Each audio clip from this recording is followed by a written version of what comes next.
don't know why this way of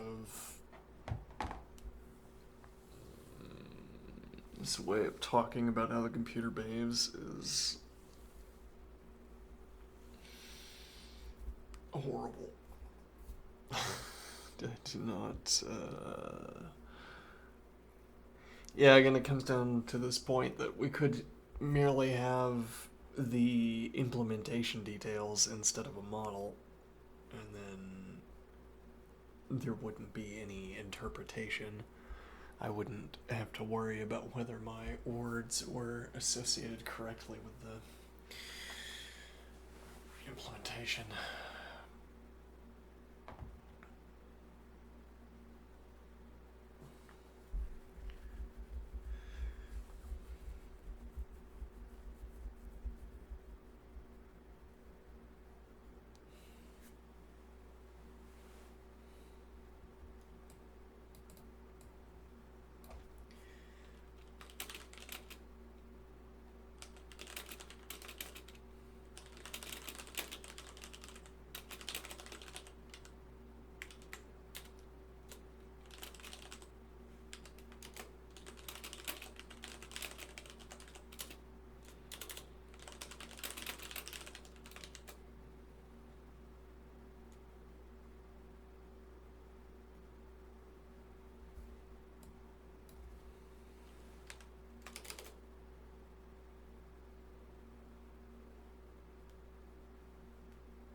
Yeah, well, I mean, I think the frustration here really is that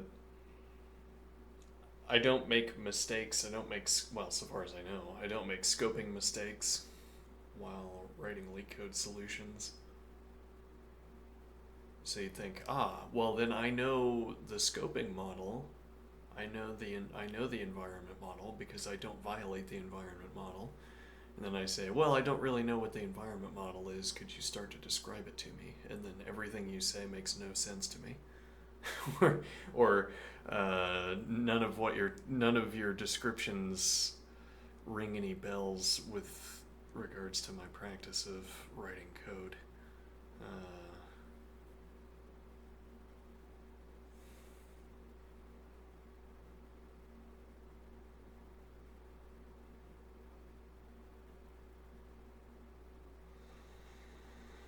Yeah, well, if it didn't happen behind the scenes, if I carried around if I carried around the environment with me as a hash table, for instance.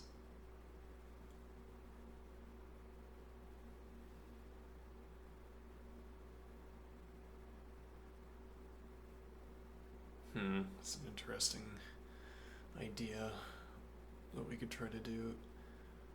How would we have to write procedures if all of the... Well, I mean, yeah, you'd run into into a sleeve inside of a sleeve problem, an Ouroboros difficulty, where technically the hash table itself would be Like, okay, you pass the environment in, where the environment is a hash table.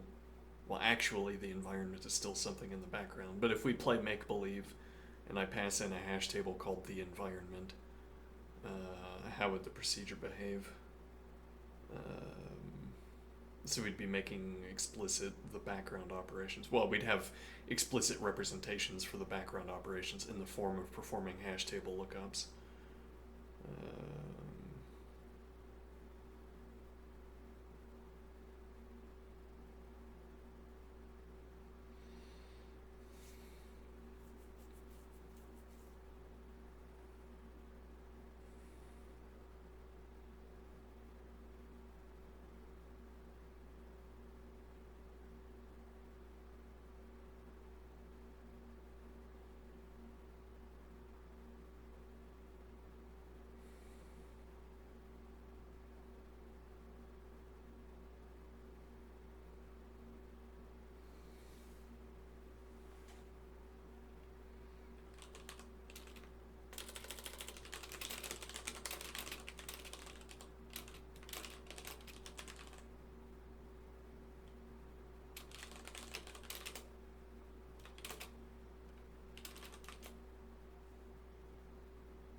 Did you know that the rain in Spain is not mainly in the plain?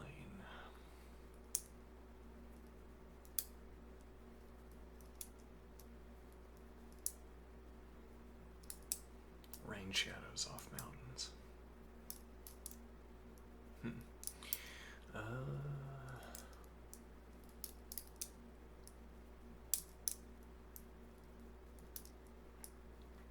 yeah, again, it's strange that...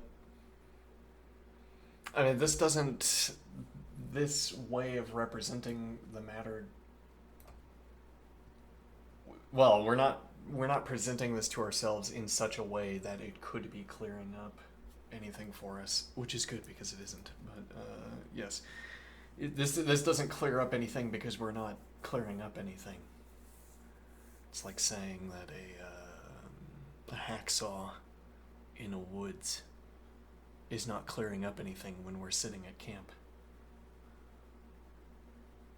Hacksaw, hatchet.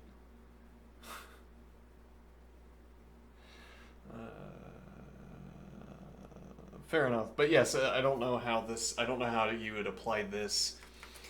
Well, I mean, like our baseline understanding.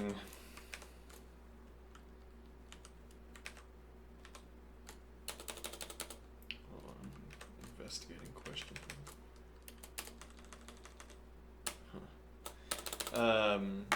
Our baseline understanding is not examinable.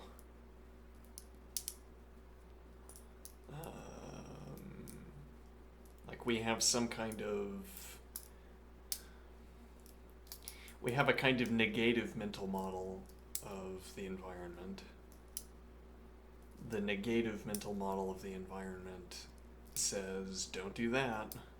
It's like Wittgenstein's observation that you touch a stove once, intentionally, if at all. Okay, and now, after you've touched a stove, I put you into a hallway where the walls are lined with stoves. Okay, and now you don't have to think to yourself, alright, we'd better not touch the stove. You cringe away from the walls.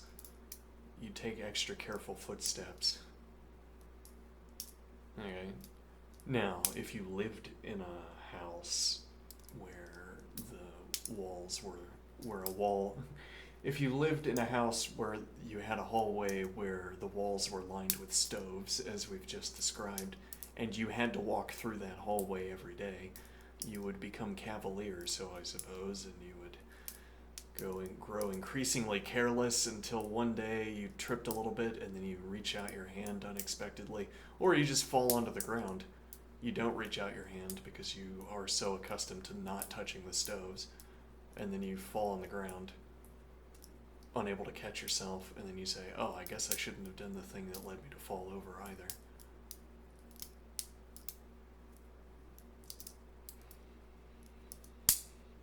Okay. But the point here is that, right, well, you don't, my environment model, my negative environment model that's in my head guides me silently away from making syntactical mistakes, but the rules that are implicit in such a negative model are opaque. I don't have referential access to the rules, whereas we might want to have that referential access. So we have to unpack our negative model into this positive model, even though, well, yeah, this doesn't ring any bells, but then what would? Well, yeah, okay. What would ring a bell is if we had, if we did this explicitly, if I say, all right, we no longer have environments, we carry around our hash tables with us. Okay, and we do all of our lookups in the hash tables. And then we could examine, where does the hash table need to be?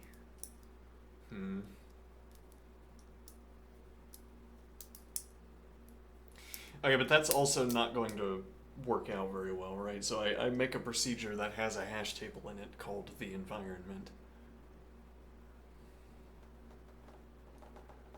Well, and then I make let definition hash tables. Yeah, so there'd be like this parallel mode of programming that would work, incidentally, could work. Whenever I design a new function, I first establish a hash table called the environment level 2.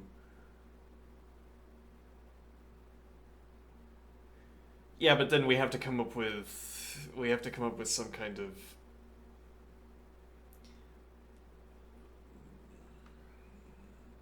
anchorless rule set for correlating activity or behaviors of the environment. An anchorless way of correlating this environment model to habits of interacting with hash tables in the procedural presentation.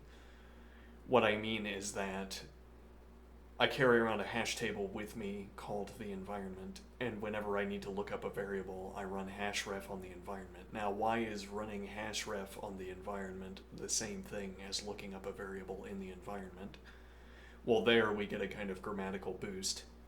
I could call hashref lookup, okay, much like how I would call looking up something in the environment lookup, and then we use the same words, hence why we would be willing to call them the same activity. Okay, but when I construct a new environment, why would I say that let environment 2 make hash? Why would I say that that's the same thing as constructing a frame? Or relatedly, when I don't need a pointer to the environment, when instead I simply run hashref on the global environment, regardless of how deep I am, and I don't have to trace. Yeah, so the follow-up point is, if we wanted to emulate having a pointer to the global environment, I suppose what we would do is keep a list of pointers. So each time we make a new hash table, we add another pointer to the list, and then I say, every time I need to look up a variable, I take that list, which has the most recent environment bound up front. Okay, but that doesn't... Yeah, okay. Has the most recent environment bound up front, and then I cycle through the pointers until...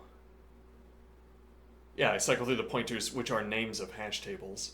I cycle through the names of hash tables running hashref with false as the fallback until I get one with true, or with a value, and then that's how my lookup procedure occurs. Okay.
yeah, I think this might be what we're gonna do with the interlocutor's assent here.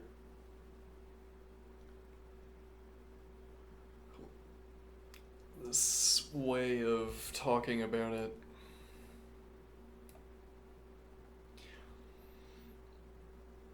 Yeah, well, I mean, I'm comparing this in my head to using lean for formalizing axiomatic set theory. Like, I have to trust in axiomatic set theory working through the paperwork. I have to trust my calculation. Why trust the calculation when I could just run it through an actual calculator? I'm gonna step away for a minute. I'll be right back.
probably do need that, right? Okay, that can be one of the left-handed. Key bindings here. Okay, sure. Remap shortcut.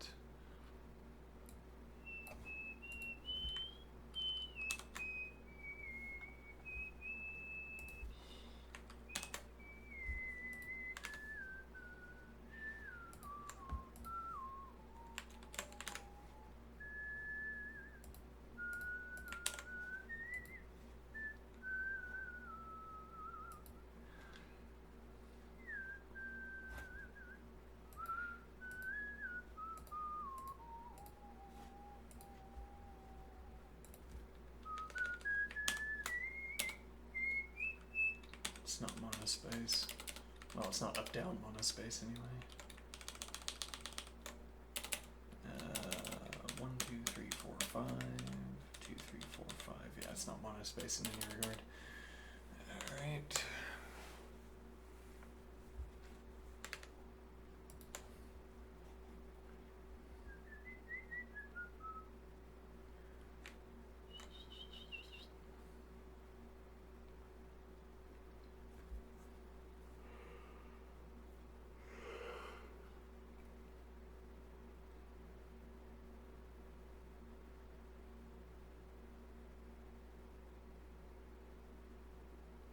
Yeah, I mean, we could take this all the way and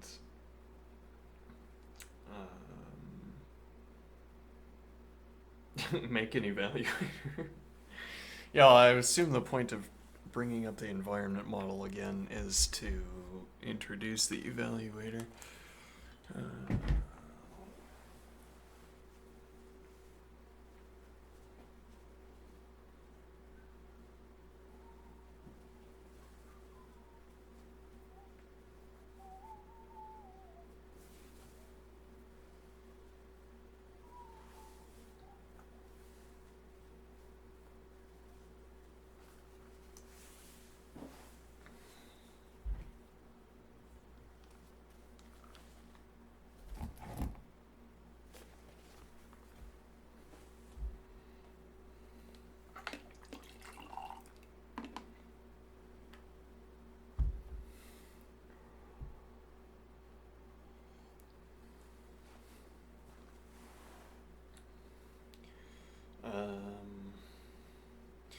But okay, so we look at each symbol that's required.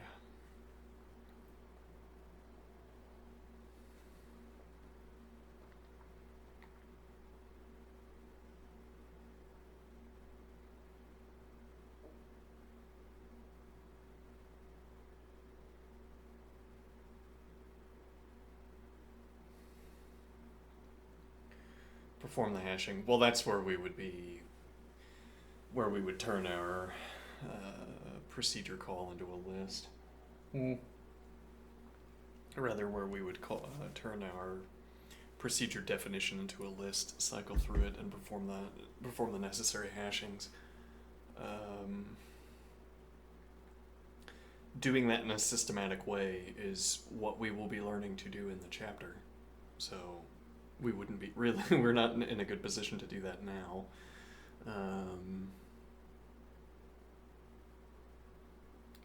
Let's see, look up the variable with the environment chains. The environment chain here would be a list, our list of hash table names. And in this case, we would only have the global environment. We can have a hash table for our hash tables.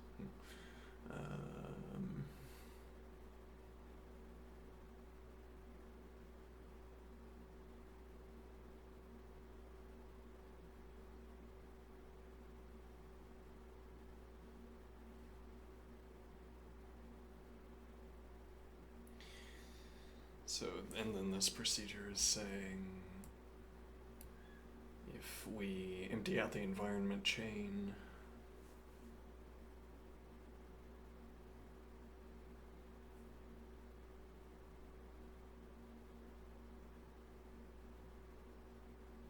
then the variable was not bound. Otherwise, define value hash ref.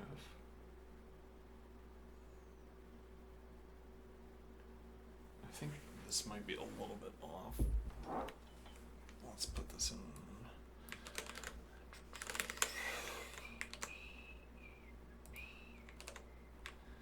Apparently that's not a little bit off. Let's see.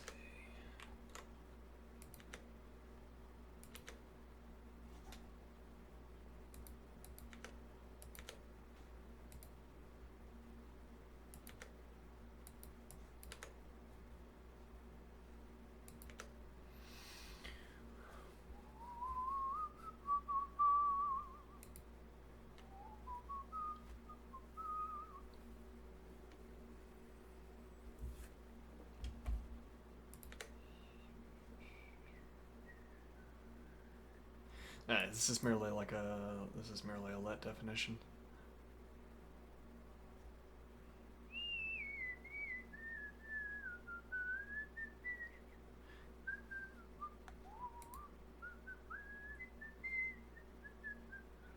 And then if there is a value, we return it. Otherwise, we run lookup with.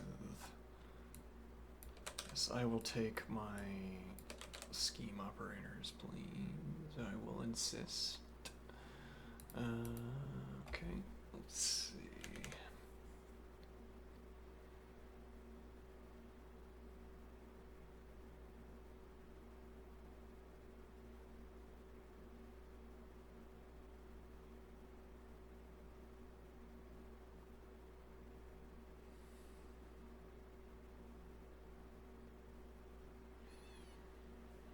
Now the question is, how do we incorporate this? For every function application,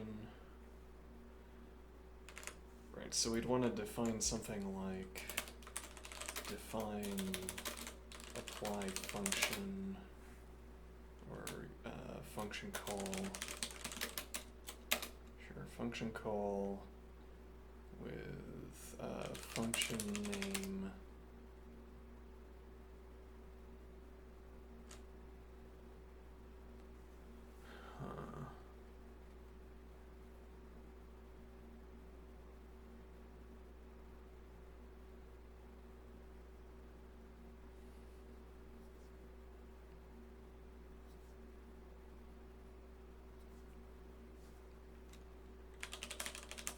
environment chain.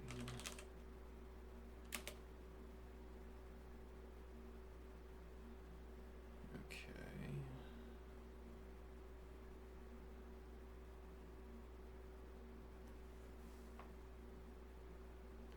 And now all of the environments can be defined globally. Or, yeah, can be put into the global environment, which is itself a hash table. And the point would be that the environment chain is what restricts, or what performs the scoping for us. We just won't find the appropriate hash table if it's not in the environment chain.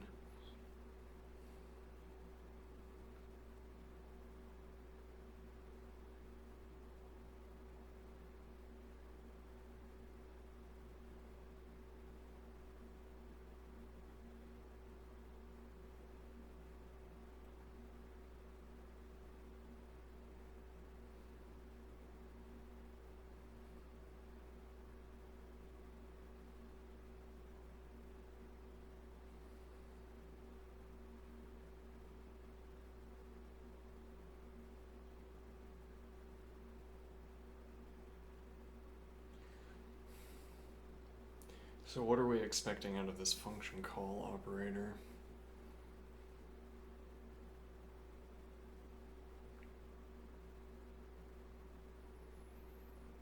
So we're gonna have dot variables.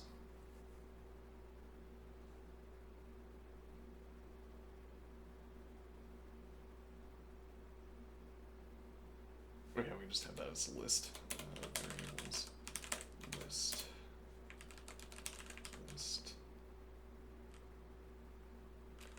It's simple.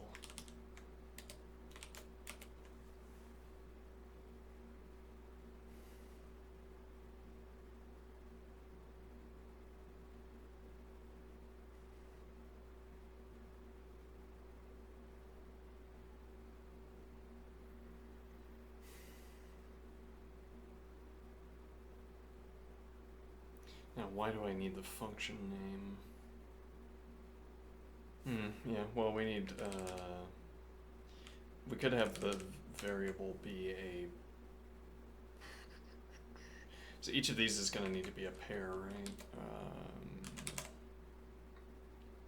Pair of symbol dot value.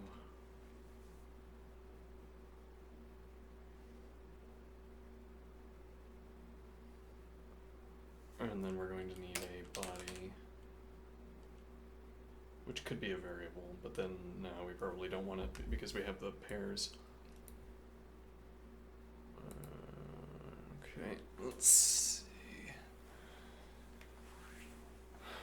Well, yeah, but then, yeah, so this body will just be a function, like a lambda.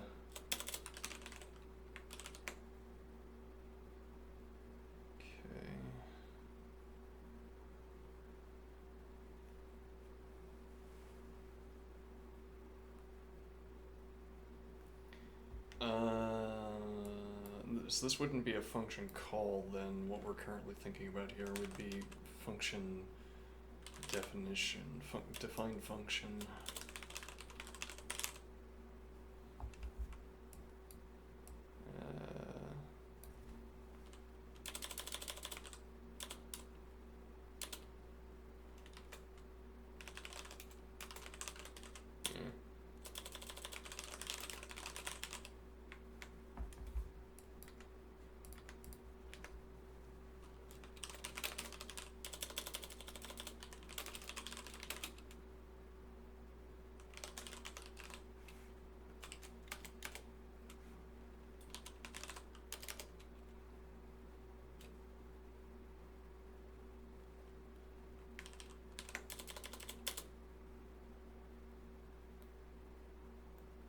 Yeah, actually, then I guess that would be the function, and the function name in the body would also just be, yeah, okay, all the variables, then done.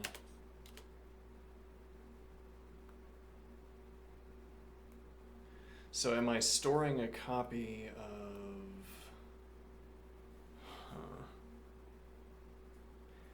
well, so it's, I'd make the meta point here that now the questions about how the environment model works are phrased in familiar terms. So like, what needs access to the environment chain and when, as an example, is a question that has a meaning over here but doesn't have a recognizable representation.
Yeah, I mean, we're effectively trying to come up with the entire system for sort of signing in a function and then calling it. So that this takes some thinking is not surprising. That I am not doing the thinking is bad. Well, I'm wondering, what do I? So I've sent in the environment chain. Do I need to send that in here?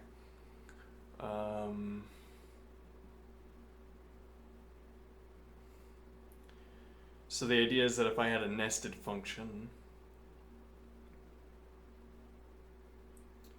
then the environment chain would lead up to the global environment, but also when I call the function.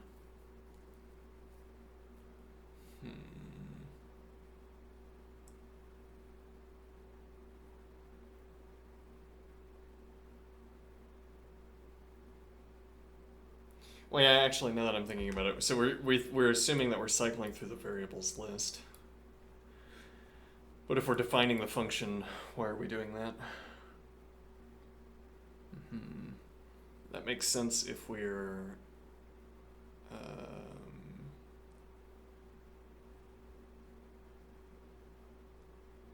that makes sense if we are calling the function, because then we need to be able to bind the variables for the function to the values that have been provided by the user. So actually, function name, which will be a symbol. Okay, then I suppose what we do is we just have the variables list in order. And now this is not a list of symbol.value pairs, it's a list of symbols.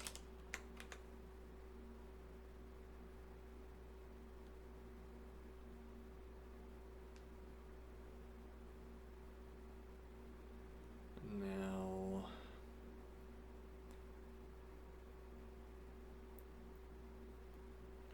so the environment chain will have the global environment in the chain by default.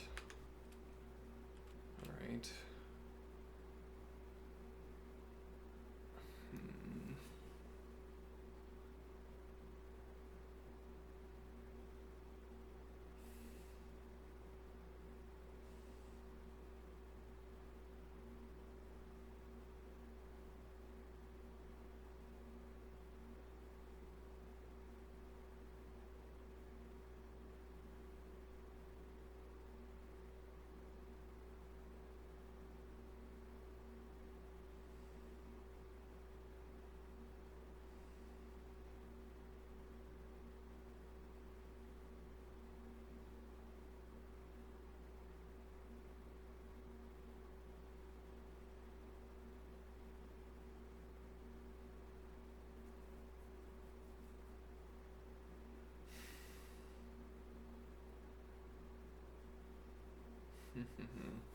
Yeah, this is a complicated undertaking. So where are we hashing this function name? I guess it would need to be, well, does it need to be in its own hash?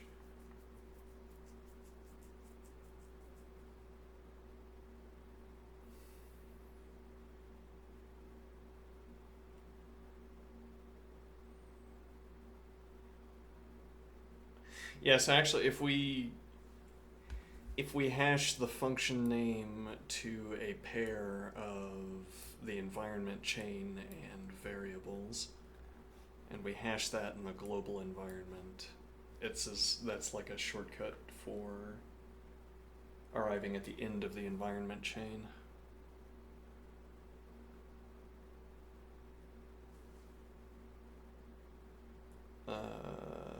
Which I think is fine, probably.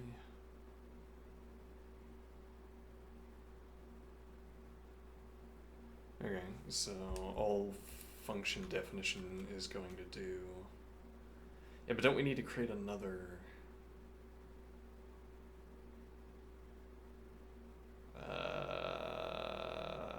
do we need to create another nesting in the environment chain? Yes, well, how is the environment chain getting extended is the question we're asking there.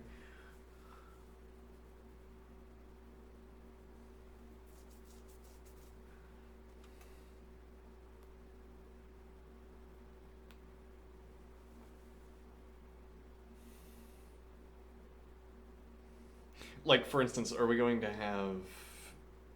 We could name a hash table after function name.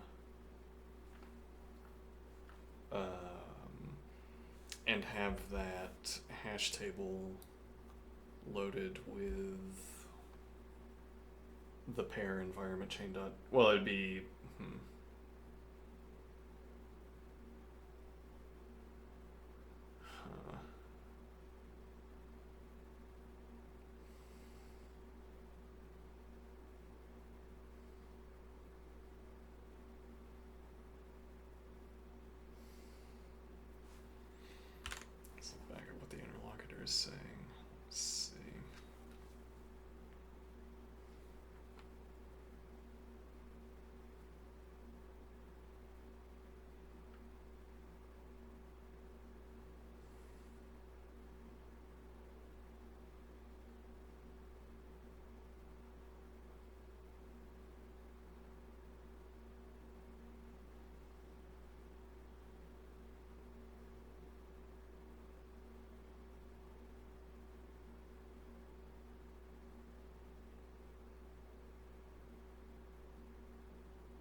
well, so I'm thinking that we store the function.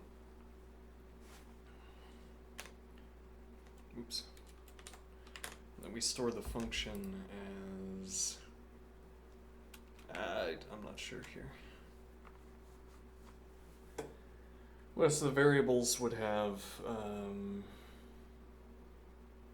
Oh yeah, well yeah, that raises a question. Where is the body of this function going? So I mean, we might need that as a separate argument. Function body, which I guess would be a lambda. Okay.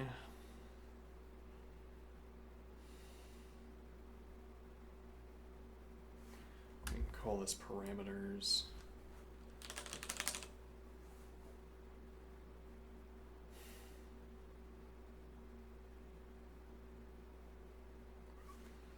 This would be list of symbols,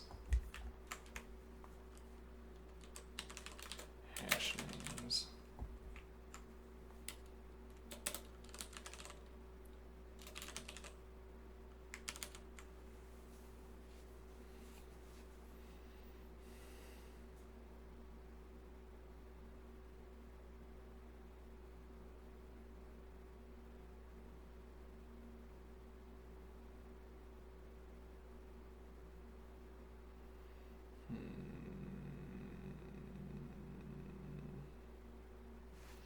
Alright, well, we could call it there.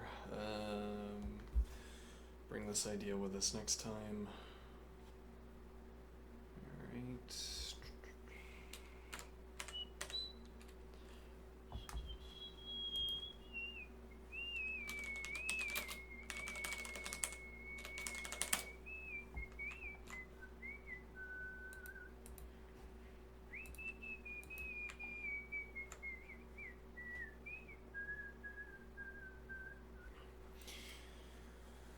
Alright, I will take a break. Short break here, and then we will do whatever strikes me next to do.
Hello.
Body. Maybe if I stretch my calves, I can go for a jog.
It is within practices that the need arises for words.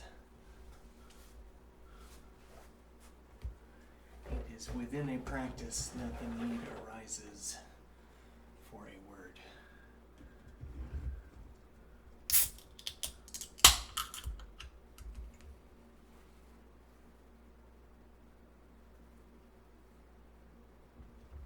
It is within a practice that the regularities occur where you want a word for those regularities.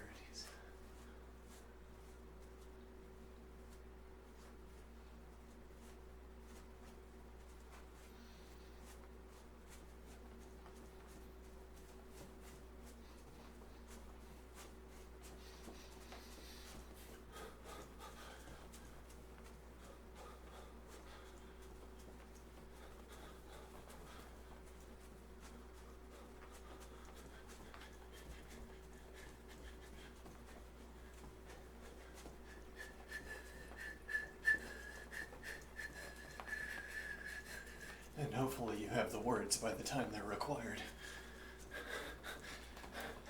When you really need them. Like I want to describe a regularity in my experience. I say this thing keeps happening that I keep experiencing. And you say, well, what is it? And I think, I don't know. So what do you mean you don't know? You just said this thing keeps happening. What was the referent of your thing that you're talking about if you don't know what it is that's happening? How did you succeed at referencing without knowing what you're trying to reference?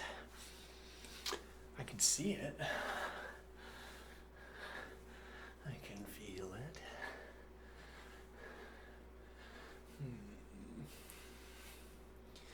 But I can't describe it.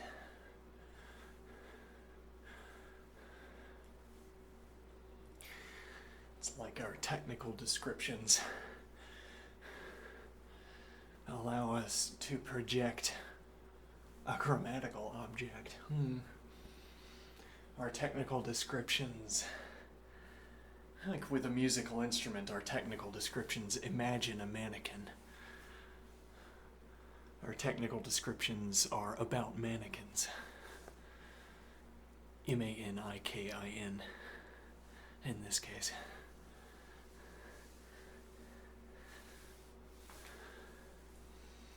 Our technical descriptions imagine mannequins, which are, well, one of the things we call mannequin would be one of those repositionable wooden bodies that artists, wooden body models that artists keep around.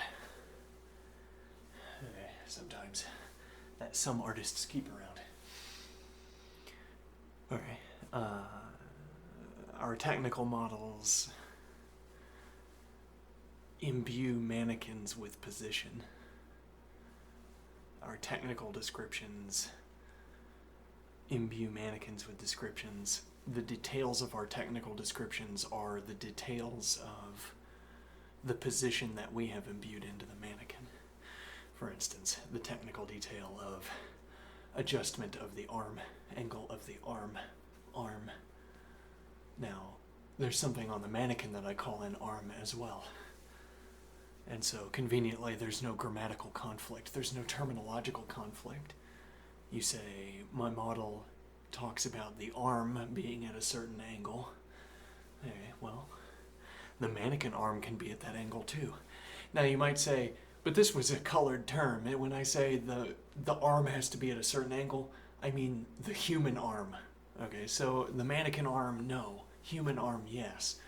But you say, yeah, but what? But yes, that matters in that I can't get the mannequin to I can't get the mannequin to follow through with the technique. I can get a person to follow through with the technique. So this distinction between human arm and mannequin arm will become important eventually. But up to the point merely of wanting to look at the thing and talk about the thing.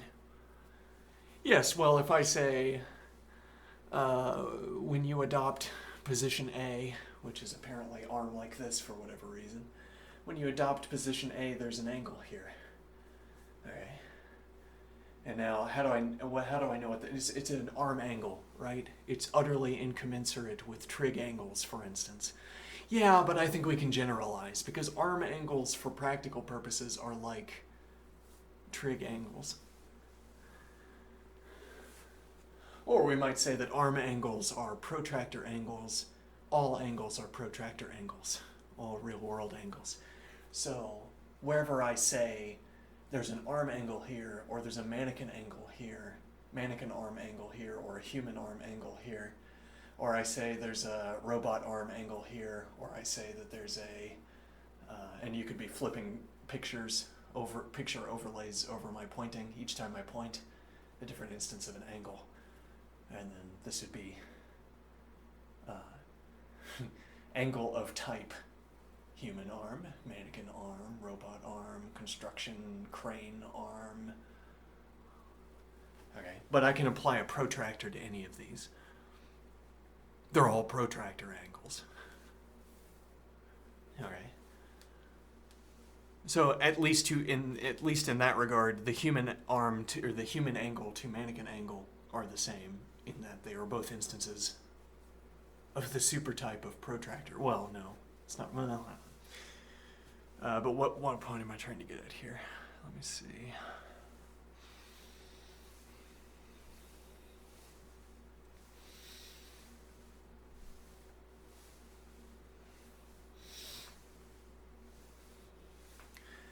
Right, well, why am I interested in imbuing the model with a position? It's not because, or the mannequin rather, why am I interested in imbuing a body position into the mannequin? It's not because I want the mannequin to come to life and then proceed to execute the technique. I don't expect that to happen. Okay. So what is the point? imbue the mannequin with a body shape because then I have something in front of me that is useful to point at while talking about what the body could do. I have something in front of me that is useful to point at. Okay. When I say forearm, you might take me as meaning human forearm, and yet I will be pointing at mannequin forearm. But then if you look at the mannequin and you maintain this mapping in your head between mannequin forearm, human forearm, mannequin bicep, human bicep, okay? As it were, if you imagine yourself, or even if you look at, well, yeah, I mean, it's like we're asking, how do you cross this gap? I'm looking at the mannequin arm, and I go,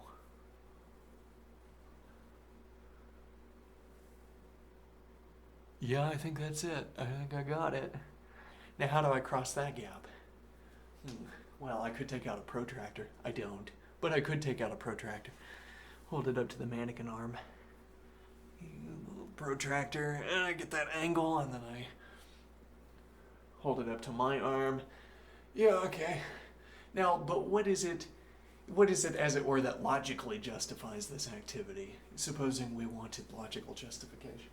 Why we would need logical justification, or even what logical justification means.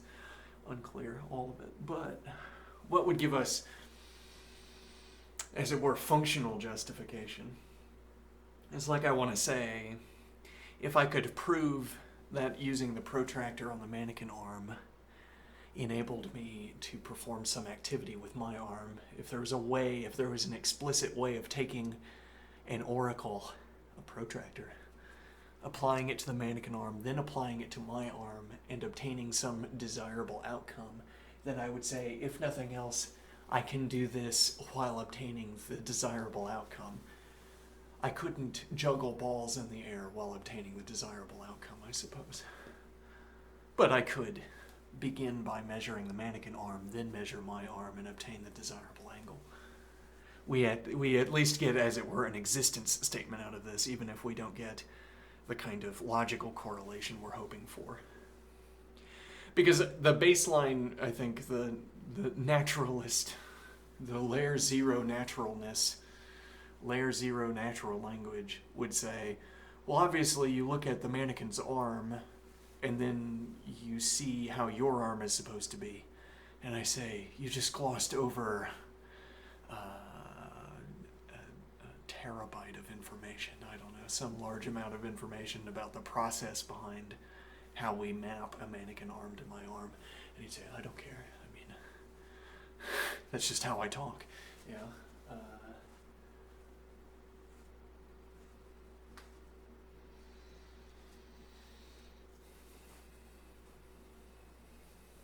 And now layer one would say, well, but you can map some deeper layer, but still quasi-natural language. You say, well, I mean, we've divided up the mannequin arm in such a way that there's an object for the forearm, an object for whatever this is, I just call it the bicep, whatever. Object for the hand, though not objects for the fingers, I suppose. I guess you'd need a larger mannequin in that case.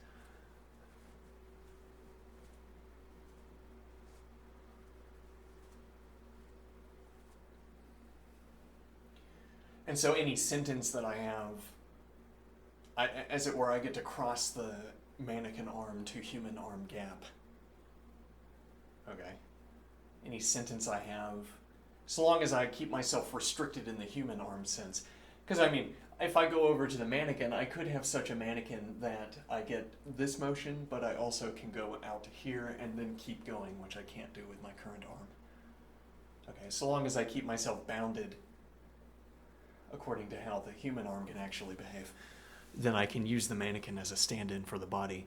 I can use, as it were, a labeled mannequin body as a stand-in for a human body, because when I construct sentences, I don't know, I guess maybe I'm saying that all of the labeled objects in a mannequin body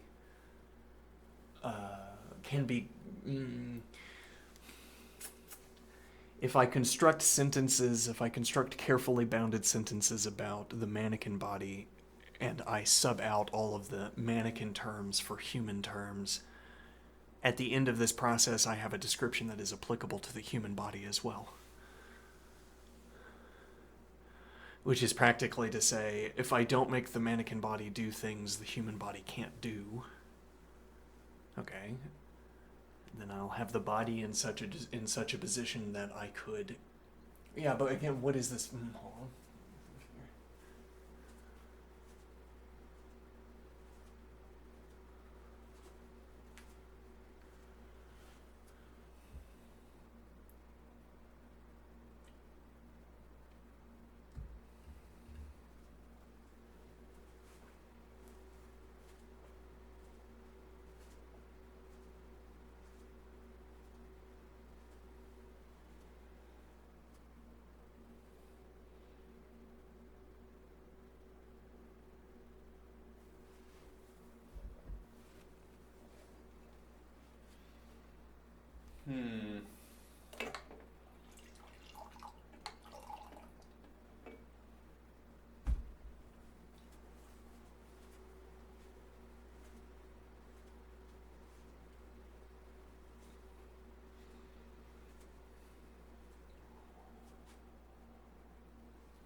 Well, one point we're making here is that there's a gap between the mannequin body and the human body, and various ways of talking jump that gap without an accounting for the jumping.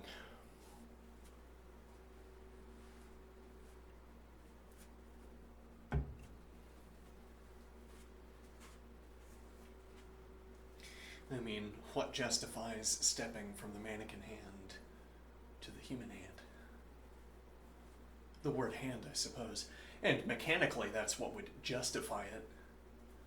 I mean, if I run href on hand and I happen to be choosing the mannequin table instead of the human table, or I run href on hand and I don't know which table I have, I always know I'm getting back the answer I want, so long as I'm restricting which hash tables I'm checking.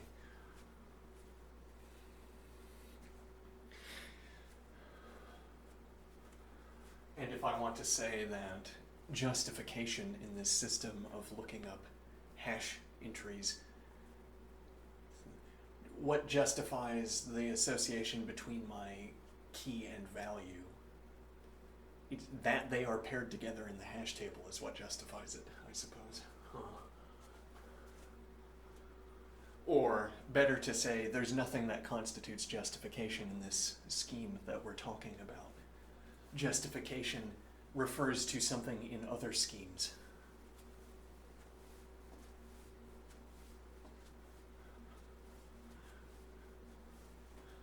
So for instance, if I were running natural deduction, if I were running a natural deduction instance, okay,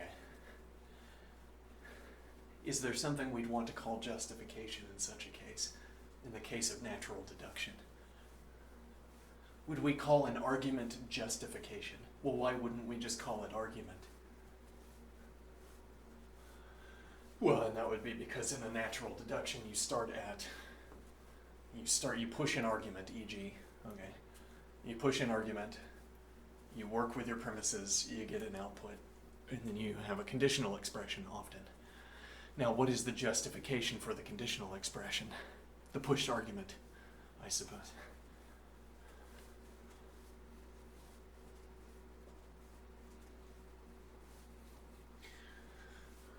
The pushed argument. Though there's a point here, if I make an assertion in a broader context, if I make an assertion without a justification, that might be a kind of offense. Like, what you're saying lacks a justification. Whereas if I simply start with an argument in natural deduction, and then I end up with the conditional expression that I should have gotten out of a pushed argument, or would have, then you say this is a syntax error. As in, I can't lack a justification in a natural deduction argument, because it would be a syntax error. So, now what if we had a comment section for our natural deduction arguments? So for each step we take in natural deduction, there's a comment section in the template, and the label for that comment section is called justification. Now I suppose justification in natural deduction would be whatever is the entry to such a template position.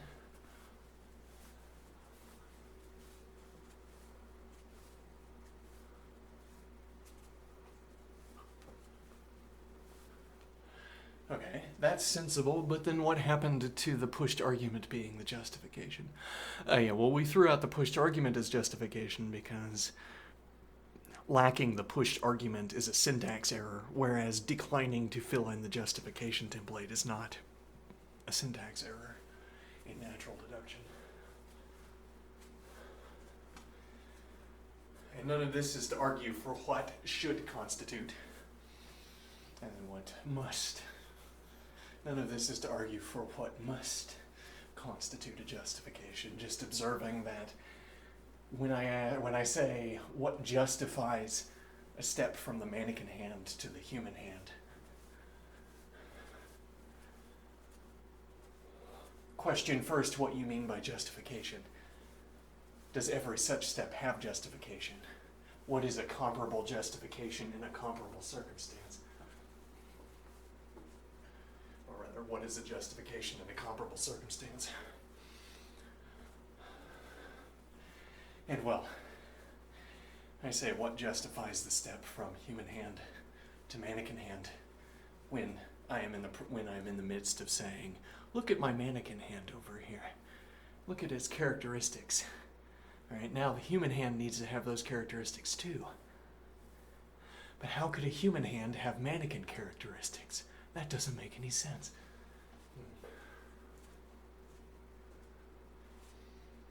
So what is the justification for taking that step? Is it that I use the word hand in both cases?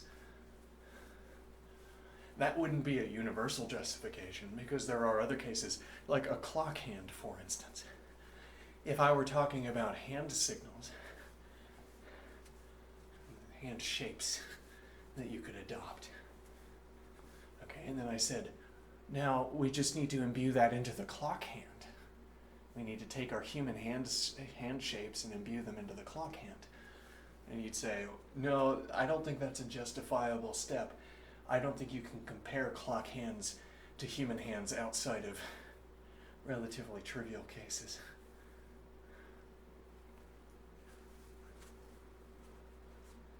There, incidentally, there would have been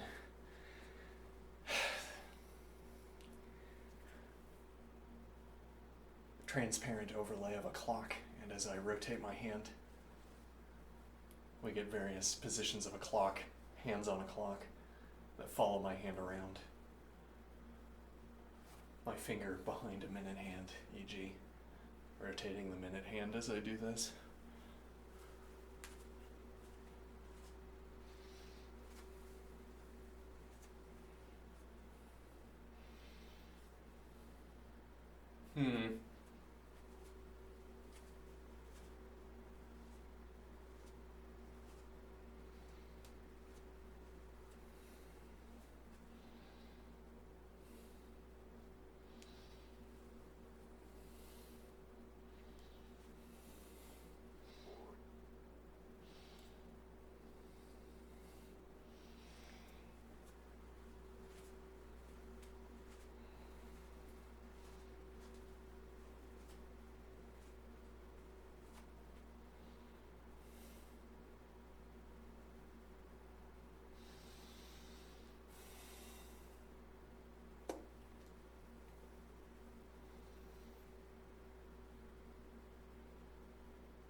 Well, and we find it to work within this narrowly circumscribed requirement for working I mean, I say, model, I would like you to sit in the same way the mannequin is sitting.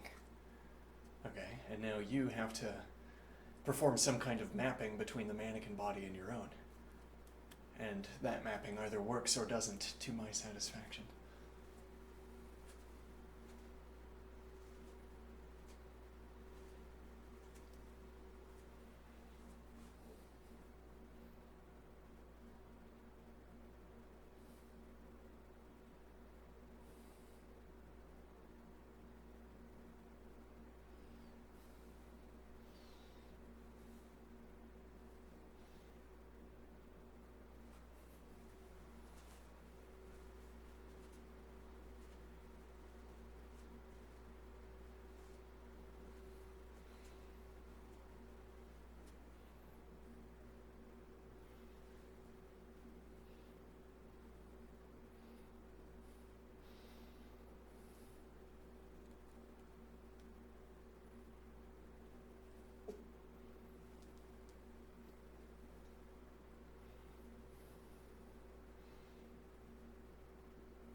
Well, and at the beginning of this process, it seemed like we would have some kind of ironclad link between the mannequin hand and my hand. It's failed to materialize, I think.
Seems like my thinking has dulled a little bit.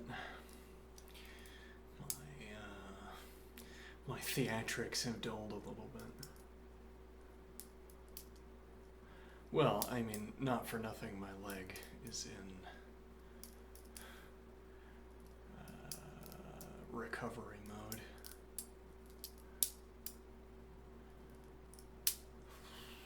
Makes it difficult to exercise actively. I could get back into the book to find something to talk about.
Let's peruse.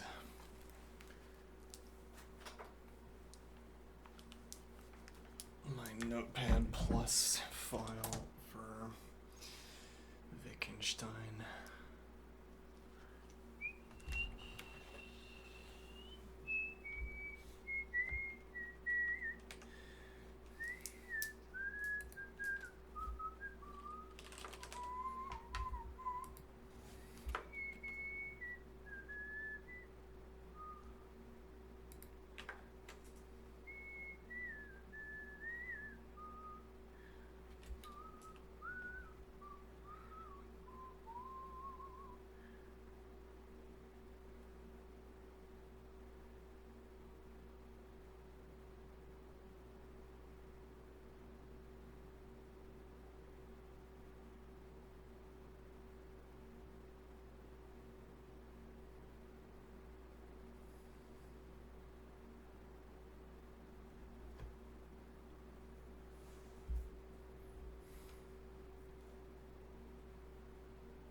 For how do we learn to infer, or don't we learn it? Does a child know that an affirmative follows from a double negation, double negative? And how does one show him that it does? Presumably by showing him a process, a double inversion, 2 turns through 180 degrees and similar things, which he then takes as a picture of negation. And the meaning of X such that... Actually, I'm not sure what this notation means.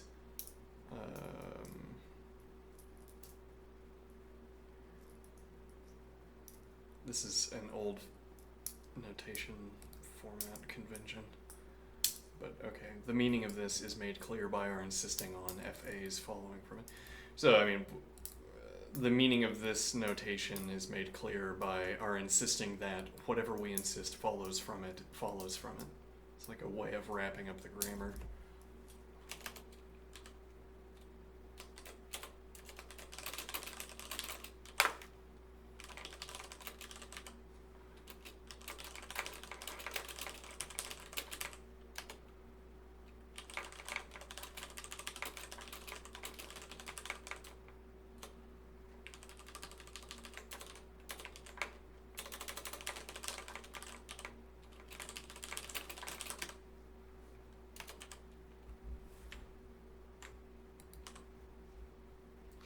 the meaning of commented out is made clear by our insisting on whatever follows from commented out following from it. And the meaning of commented out is made clear by our insisting on whatever follows from commented out following from it.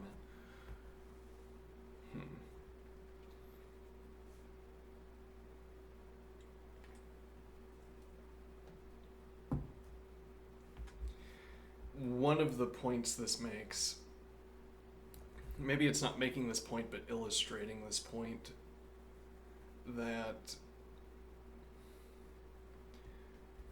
this picture of negation phrase, how does one show a child that an affirmative follows from a double negation, double negative?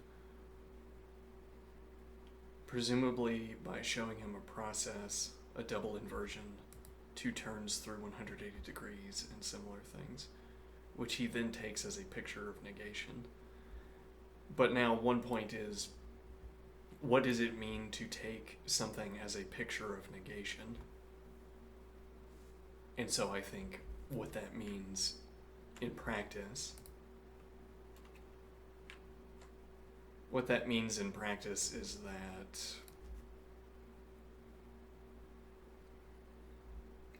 it changes over time. At first,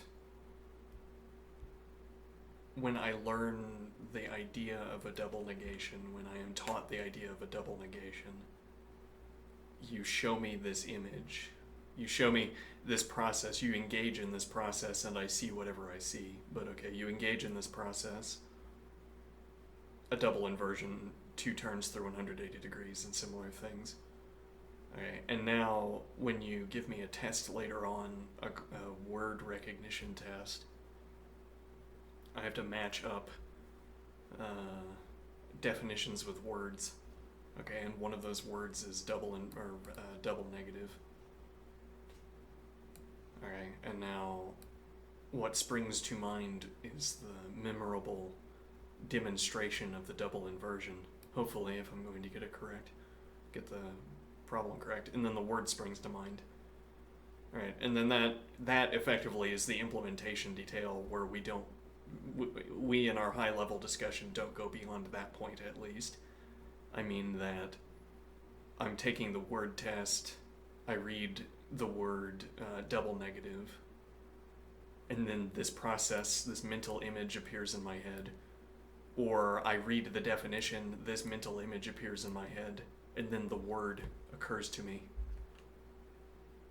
I read the definition of the double negative, that reminds me of this demonstration, and then the word springs to mind. And maybe we would discuss implementation details, like why does that word come to mind later, but for now, the point is that this is a picture of negation. What it means for something to be a picture of negation is not quite clear, but when it is relevant to talk about having, or when we say I am referencing a picture of negation, or scratch all that, on an occasion where it is relevant to talk about a picture of negation, the description I just offered is applicable to a case where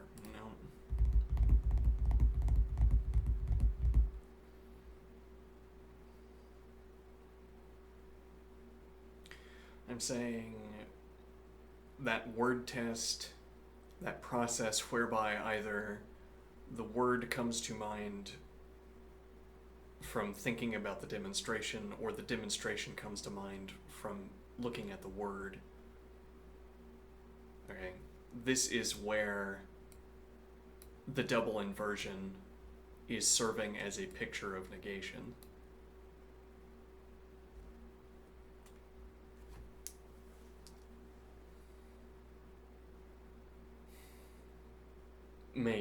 Maybe that's what Wittgenstein means here.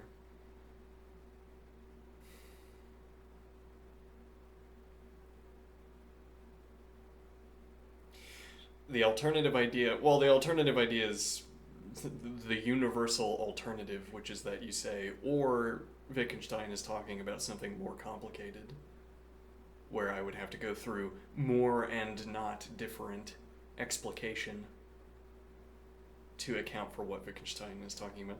Like, picture could be a more it could be a more difficult task to account for the meaning of this word picture. It might not be that what I just described is the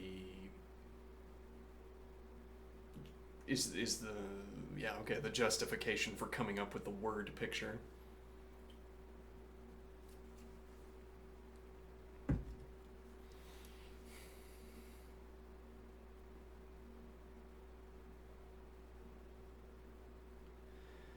Well, I mean, one imagines learnedly a child with two negation symbols in front of a logic symbol, in front of a proposition, and then not knowing that you should remove both of the negations. Or, similarly, you have a negative negative, and the child doesn't know that you should cancel those out.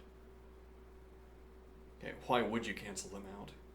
And now you want to say you'd cancel them out because of the rules of algebra, of basic algebra. Think here. You would cancel them out because of the rules of basic algebra, and then we say that's the conceptual justification. The theoretical justification for canceling negations is that those are the rules. You cancel negations. Why would it strike, or what is it like for the possibility or the idea to strike the child? The child is sitting there looking at the two negation symbols or negative symbols and then says, oh, I can cancel those out. What is that like for the child? And sometimes that's going to be recalling such a picture. Or you might say that whatever the child recalls here, whatever motivates the child up to the point of doing it automatically, canceling negations automatically, whatever the child references is the child's picture. Could be a way of using the word picture here.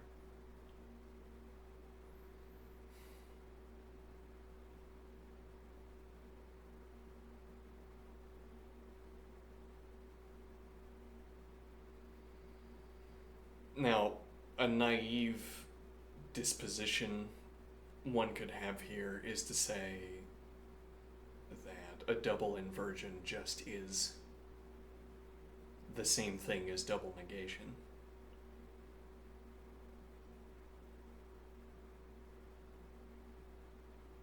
So I have a coin, for instance, and I have it heads up, and then I flip it, and then I flip it in the same direction. And I say, that was me negating and then negating again. Whereas if I flip the coin and then I go back in the other direction for the next flip instead, I would also arrive back at heads, but that would not be the double negation. That would be applying a negation and then removing the negation.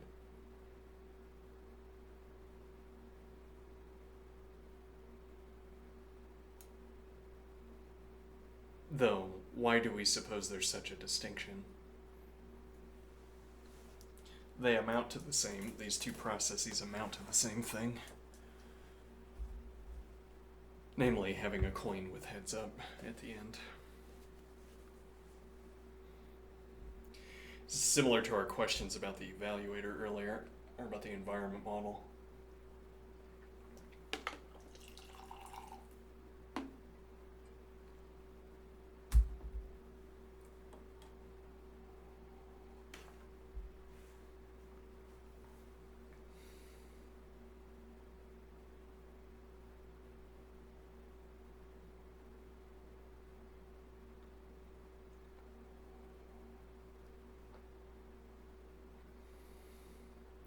So again, I'm saying the naive idea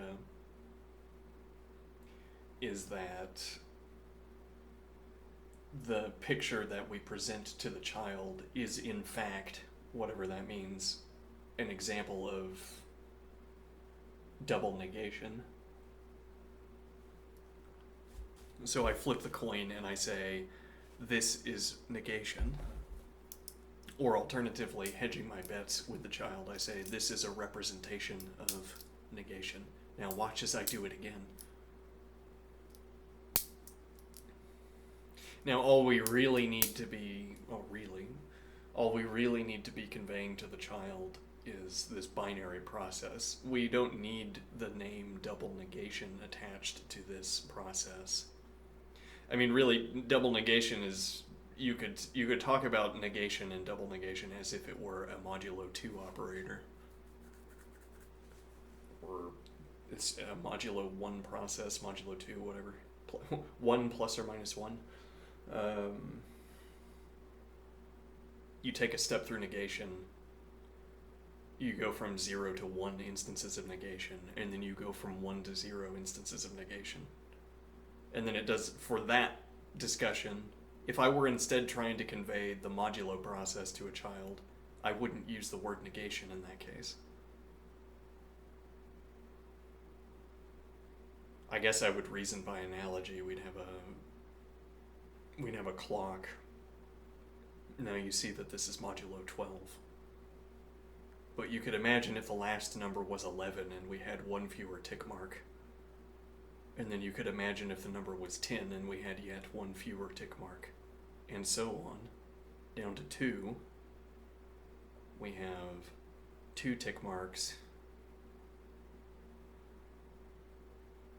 Okay, and then the number is 0 to 1, I guess. I don't know, now it's a little bit confusing at the end of that process. But okay, so we tick up to 1, which is now in the 6th position. And then we tick back to 0.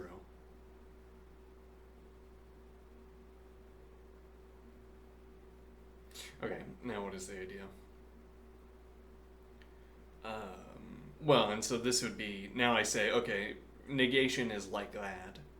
Negation is a modulo 2 process, or modulo 1, or whatever. Negation is a modulo 1 process.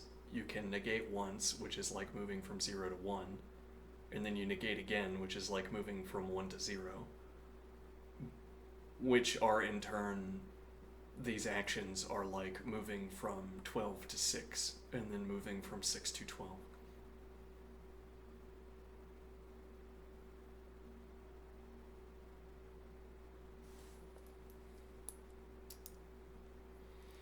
And now, again, this sort of truly naive idea would be that,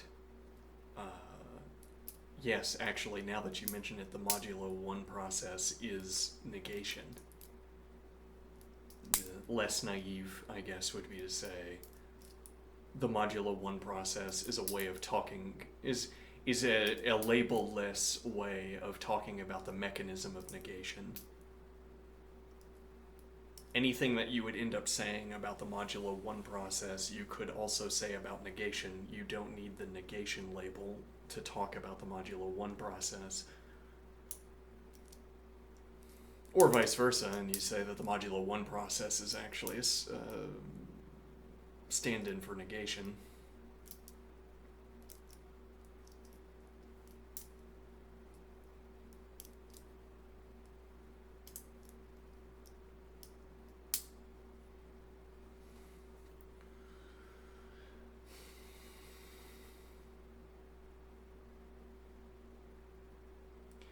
Now, the less naive still idea, I think, here, is that we merely hold the two side by side and say it has proven useful in convincing children to remember, or coercing children into remembering the concept of double negation. It has, in classroom environments, when we want to teach children the concept of double negation, we show them double inversions, and then they pass the worksheet tests connecting the word or phrase double negation to its definition, which we take as an indicator for success in the process of associating the definition of double negation with the word double negation,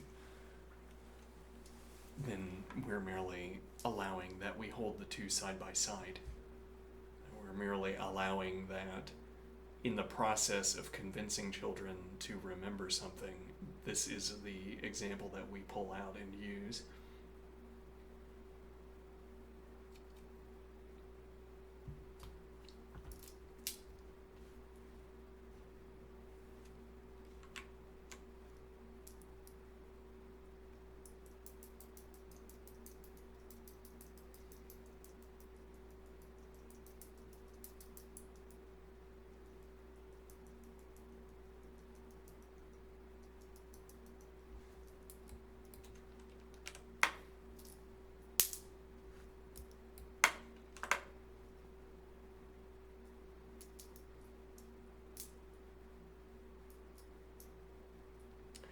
This shows you, it might be said, how closely certain gestures, pictures, reactions are linked with a constantly practiced use. The picture forces itself on us. It's very interesting that pictures do force themselves on us. And if it were not so, how could such a sentence as, "What's done cannot be undone," mean anything to us?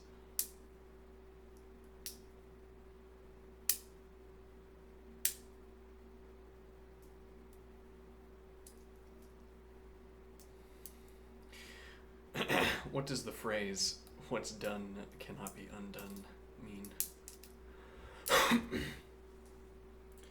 You can't execute a process, obtain the output of the process, and then reverse the process, in some cases.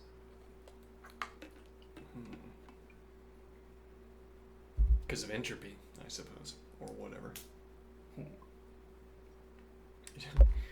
What's done cannot be undone because we have insufficient energy to undo the process. I see. The doing introduced more entropy in the system than we have energy to reverse.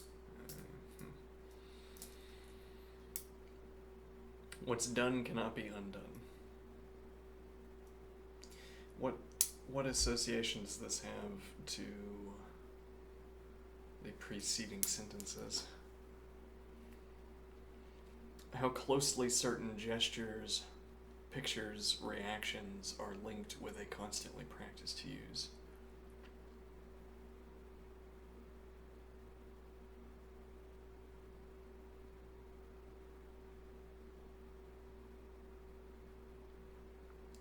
The fancy strikes me to read this as closely certain. How closely certain gestures.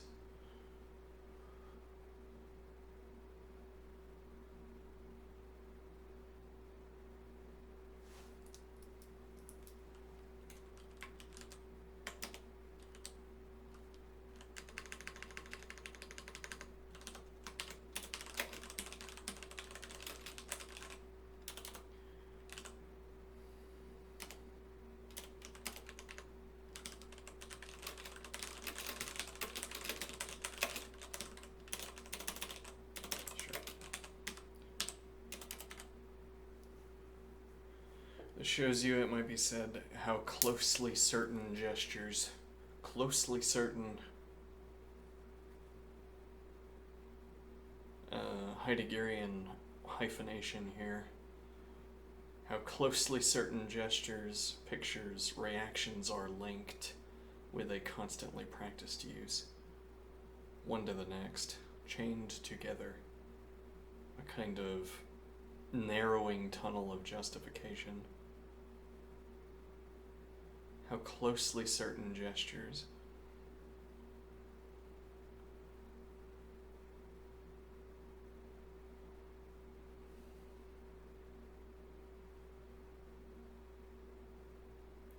It's like if you could imagine,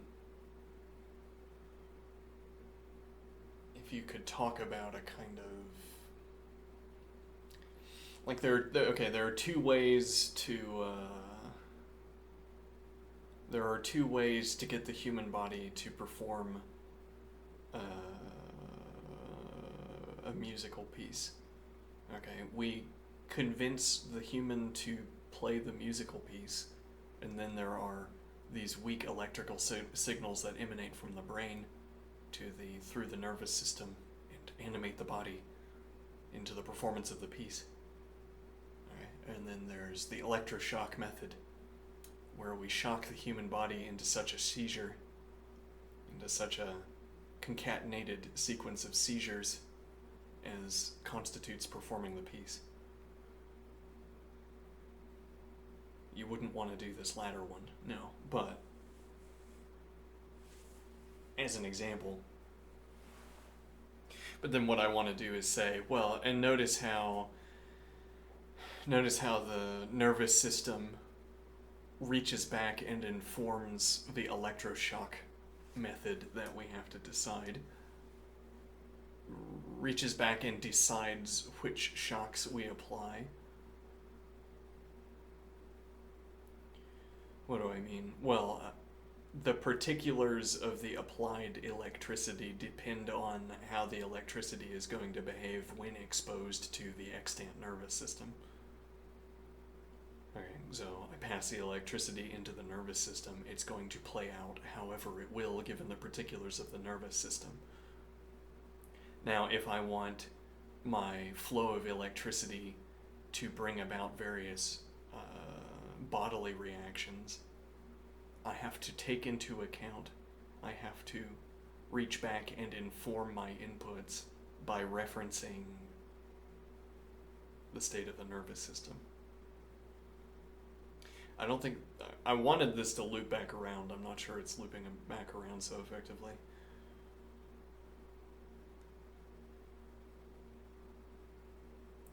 The idea, okay, so, okay, now let's take an alternative, okay?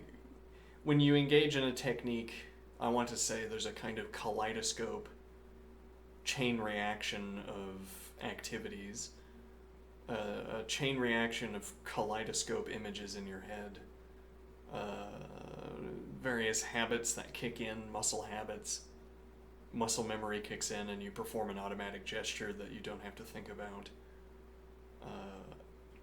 You remember a sensation and you try to push yourself towards that sensation.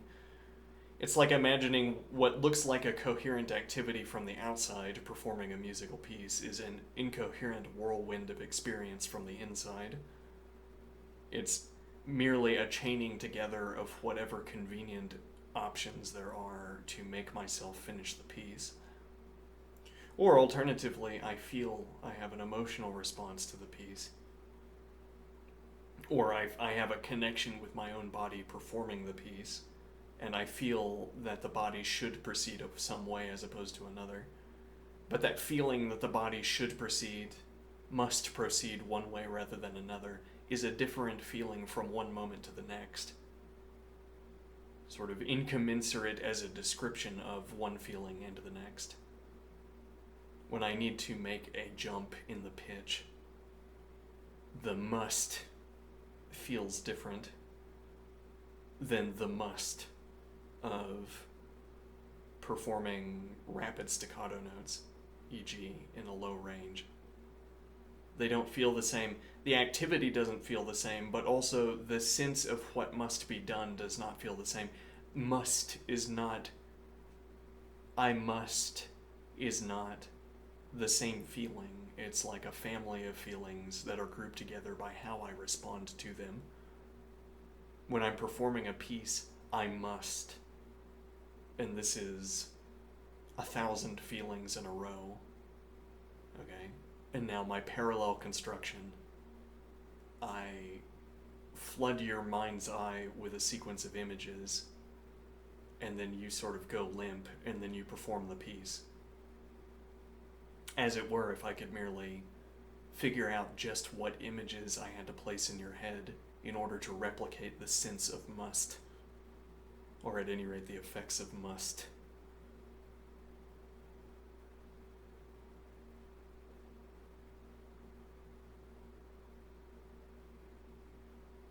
But now I think that parallel example is sort of redundant once we get to this point that are closely certain gestures, pictures, and reactions are linked with a constantly practiced use, until such closely certain gestures, pictures, and reactions fade into the background and become automatic through constantly practiced use.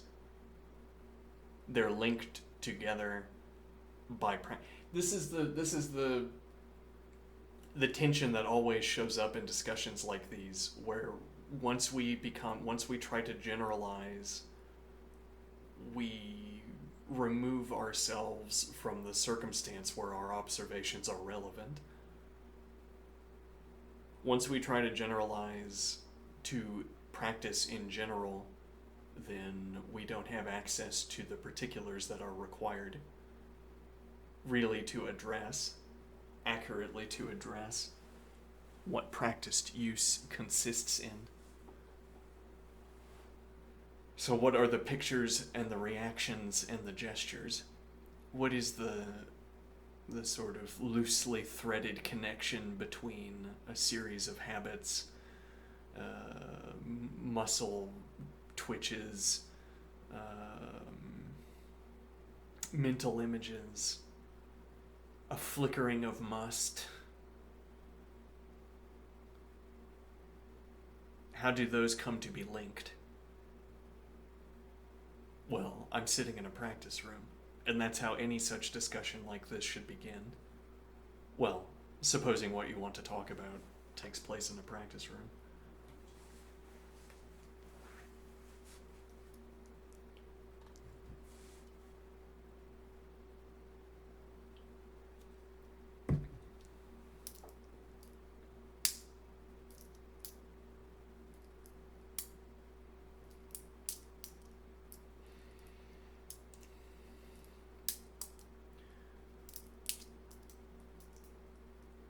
The picture forces itself on us.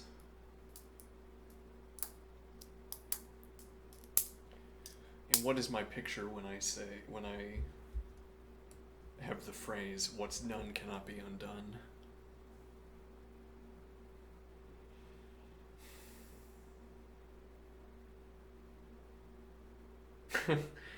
The picture in my head is merely of a scene where something has been done and undone. And how do I know that? Well, it looks completely normal. But then it would also look completely normal if you hadn't done and then undone. Yes, well.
It is important in our language, our natural language. It is important that in our language, our natural language, all is a fundamental concept, and all but one less fundamental, i.e. there is not a single word for it, nor yet a characteristic gesture.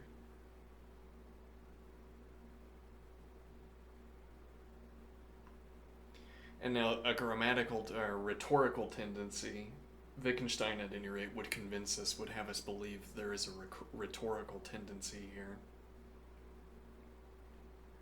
And that rhetorical tendency is, so we say the all concept is more primitive, more fundamental than the all but one concept, as it were, because you could derive all but one from all. Okay. Though you could similarly derive all from all but one, I suppose.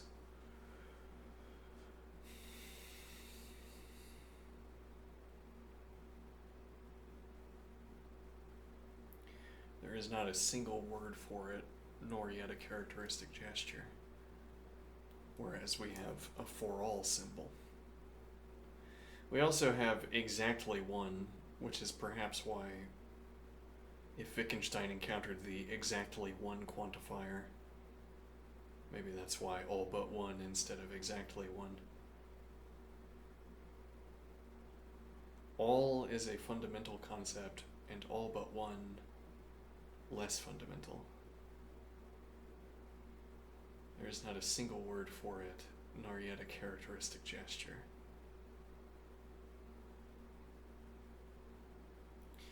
Which I think is making the point that our natural language develops to accommodate the uses we have for it. Yeah, the difficult intertwining of what our natural language is and what uses we find for our natural language. I mean that the case where we need to reference all, there are more cases where we reference all. When I was working through this the last time, I think a relevant example here would be, suppose we were in a civilization from years past, an ancient civilization, okay, and the last one of anything was given to either alms or taxation. If it was a perishable good, it's given to alms, charity, and if it's a non-perishable good, it's given to the king, taxes. King taxes, yeah. And now, what is the idea? Now we would have, I assume, a characteristic gesture. For instance, if we were indicating, well, we would all know that the last one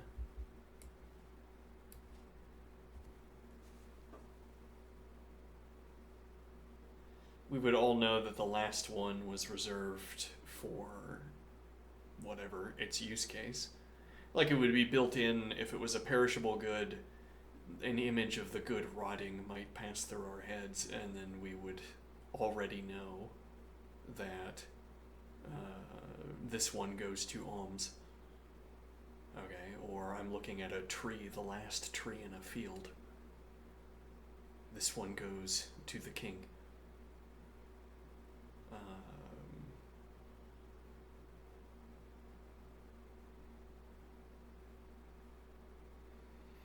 So we would it would be baked in, as it were.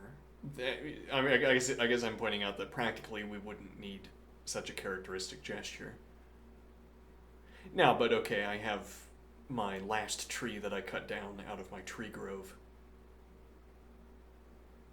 Okay, and then we're replanting. And now I put a label on one of them, and it's the For the King label. Okay, and now, as it's passing through town,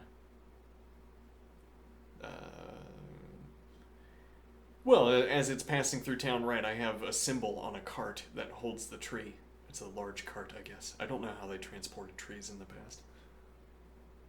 Maybe they pre-cut it or something, I don't know. But okay, I have my cart, and it has the king symbol on it. Okay, and now there's the king warehouse in our village, in our town. Okay, and now my cart is on the road, getting closer and closer to the king warehouse. Alright, and there's somebody who's about to cross the street. Okay, let me do a little drawing here.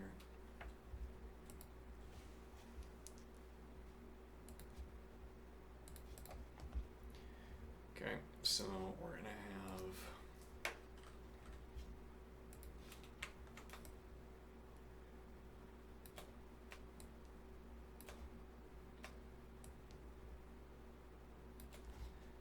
Alright, now we're gonna... Nope.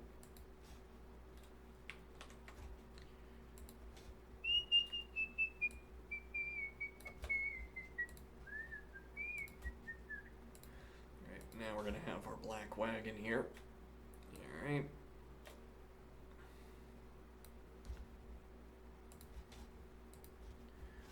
Alright, and it's gonna have the symbol of the king on it. Okay. Now this will actually be on the side. Well, it's on the side, it's on the top, it's also on the bottom. It's all over. Alright, and now we're gonna have...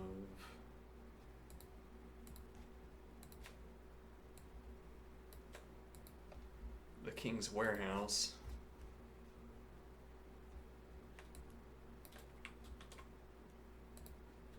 Over here.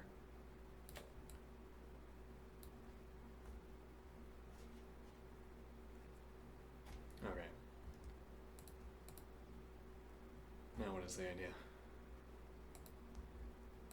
Alright, and the cart is moving in this direction.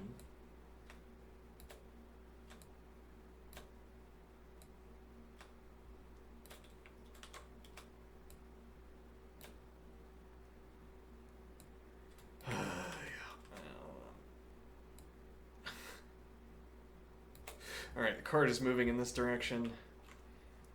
Alright.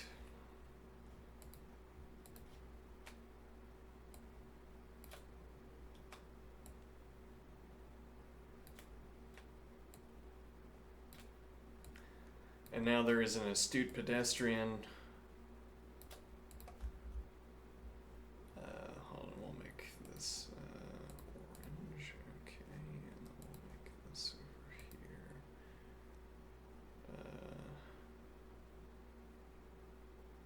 There is an astute pedestrian over here.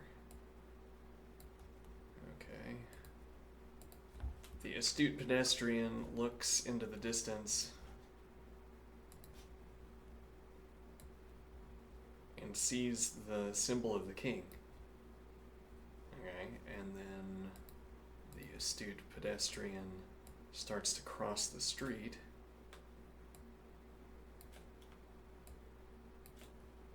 Okay, and then the astute pedestrian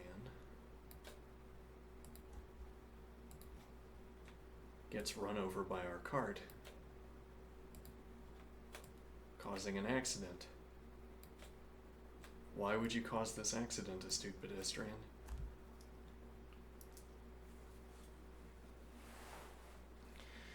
And well, the astute pedestrian says, but wait a minute.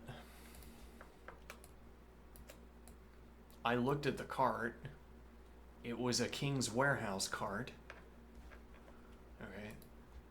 Let us bear in mind here that over in that parking lot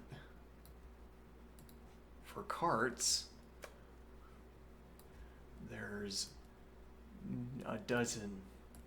There's four. There are 4 carts over there.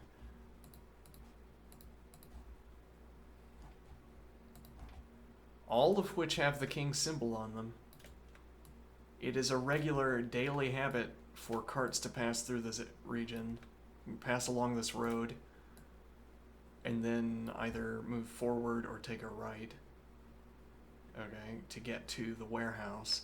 So I figured once I saw the symbol, it became merely a matter of habit. I saw the symbol, and then I began to walk, and then I got hit by the cart because for some reason the cart didn't turn or go straight, as were the 2 typical options.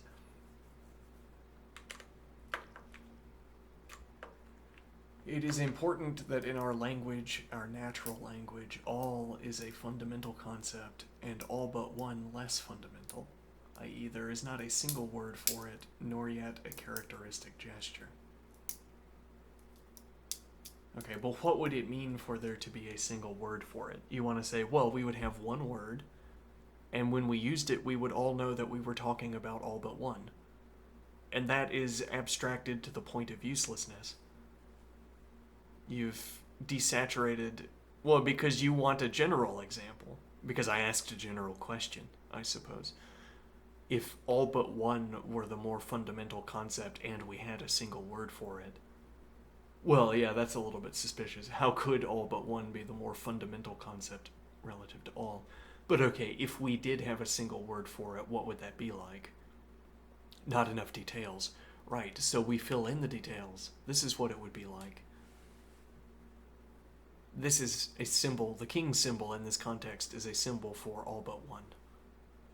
Or at any rate, it was a symbol for all but one when we were back at the tree grove, and I cut down the last tree and put it into the all but one cart. Put it into the king cart.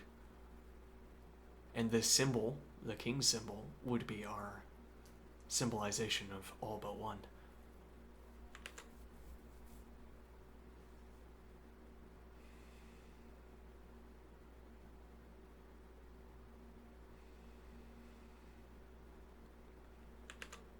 Okay, but this isn't a process we undergo.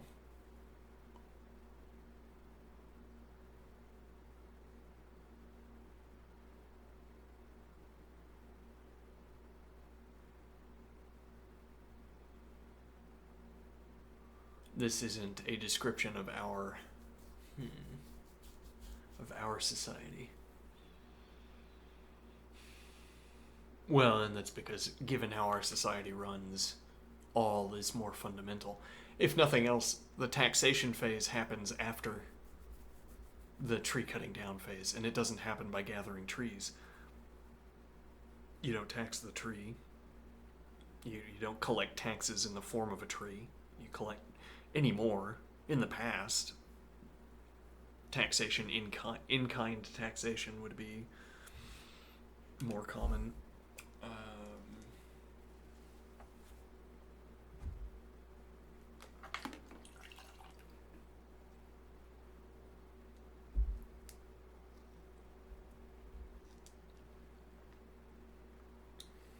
There is not a single word for it, nor yet a characteristic gesture.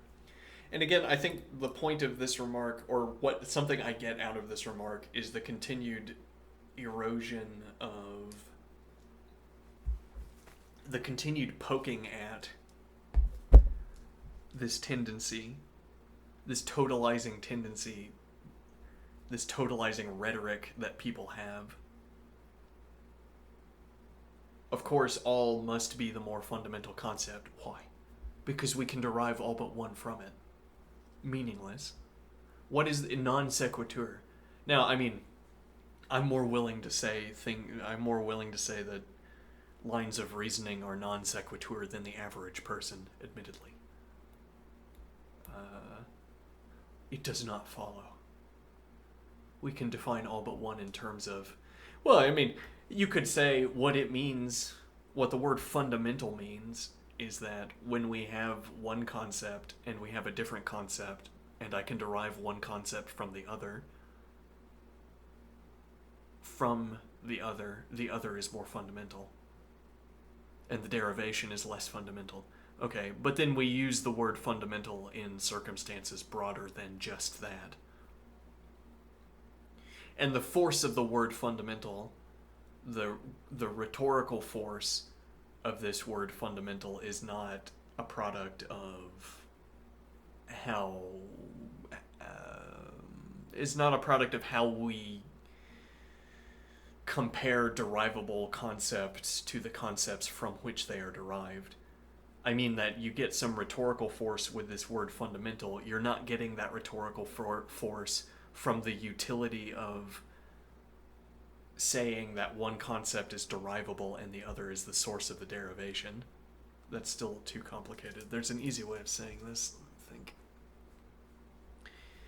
The rhetorical work of the word fundamental is being done by other uses of the word fundamental that you're stealing gravitas from. Fundamental, foundational. Okay, I say, it strikes me to label the source term with fundamental and the derived term with not fundamental. Okay. And now you should know how to feel about the source term and the derived term, because you would feel the same way in other circumstances when we talk about the fundamental and the derived. is, I don't think that's clarifying. Yeah.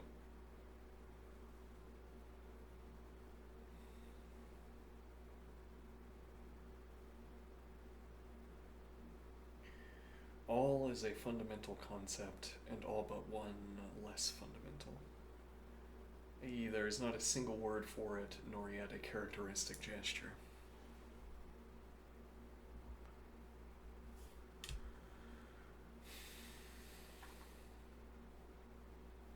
The point of the word all is that it admits no exception. True, that is the point of its use in our language. But the kinds of use... Oh, yes, let me go back to this point. That this is poking our naivety, to use a sort of colored term from our earlier discussion. Poking our naivety. Like, we would assume all is more fundamental, and then, well, yeah, it's as if I merely posed you on the street for whatever reason the question, which of these is more fundamental, all or all but one, and you'd say, well, I expect you to, you'd say, obviously all, and they say, why? And then you come up with some post hoc justification. Whatever pops into your head in that moment will suddenly be the justification for the more fundamental status of the word all relative to the phrase all but one. And then you would feel, as it were, the force of grammar.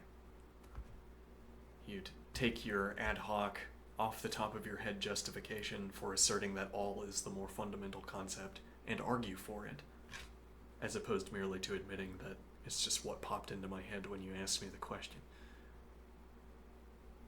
This is poking at our naivety, like a rhetorical tendency.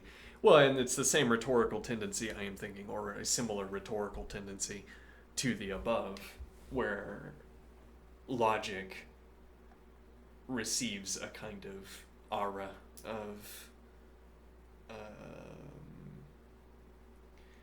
a rhetorical logic receives a kind of rhetorical aura. Logic reference to logic serves an unexamined role in our rhetoric. People have a tendency to, as it were, talk in hushed tones when referencing logic, as if it were magic, some kind of incantation.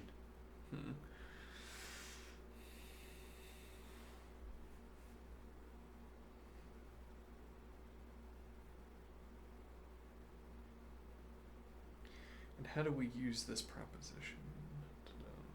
Hold on. So, yeah, well, why do we think that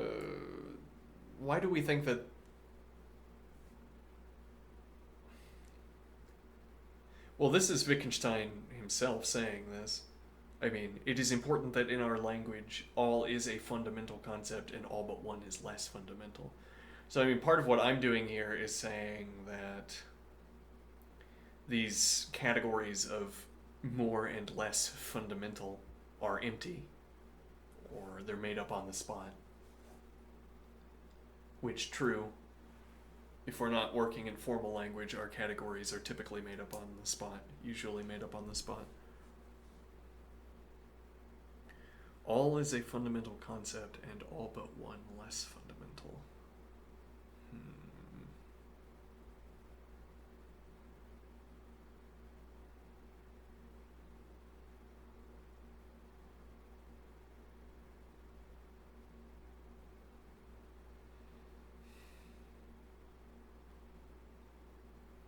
Though then there's the immediate pinning down of the meaning of this word, meaning of this expression, fundamental, or the meaning of this characterization, fundamental. There's not a single word for it. Well, and so my point here of pinning down the meaning is that you could go back and replace this with. It is important that in our language, our natural language, there is a single word for all, but for all but one, there is not a single word for it, nor yet a characteristic gesture. And then forego using the word fundamental entirely. And then this is. It's like a quantitative analysis, or you can't really disagree with this expression.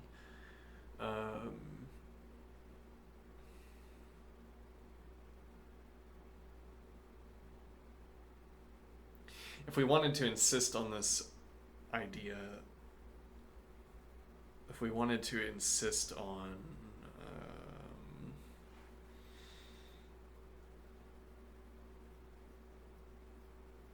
let me think here, this poking at naivety interpretation. Again, if I ask which of these is more fundamental, you would say all, and then you would come up with some ad hoc justification.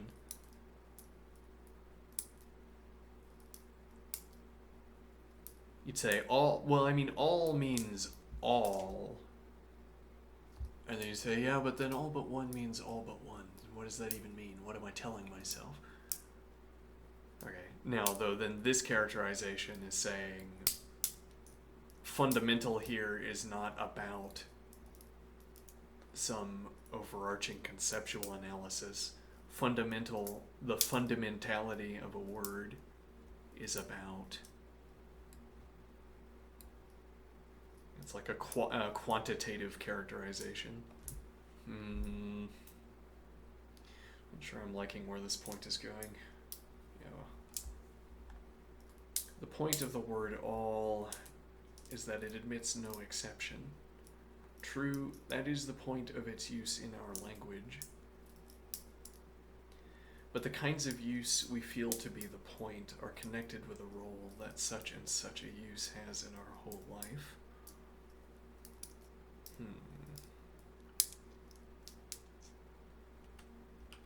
Hold on. I'll step away for a minute. Be right back.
Use of the word all. The point of the word all is that it admits no exception.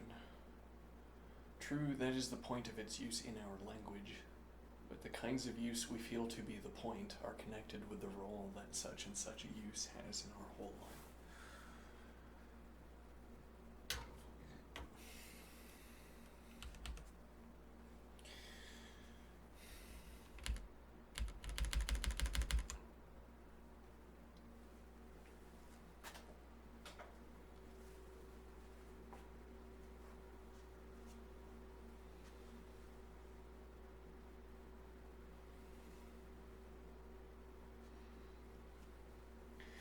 I like to think that over the last few months we've provided a faithful rendering of Wittgenstein's lesson.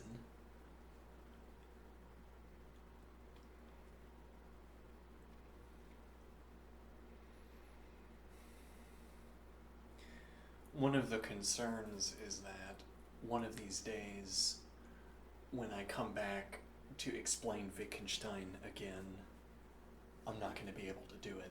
I'm not going to be able to see the points.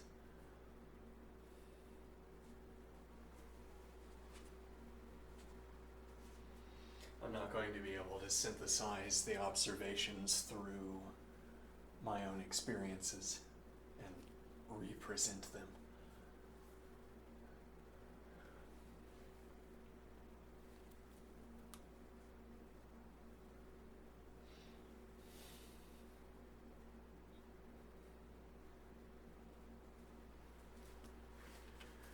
But hence the significance of this idea that we have presented a faithful rendering of the points again, this time around. And well, that means, well, it's like we've performed a kind of check. We've performed a diagnostic. Can I still make Wittgenstein's points?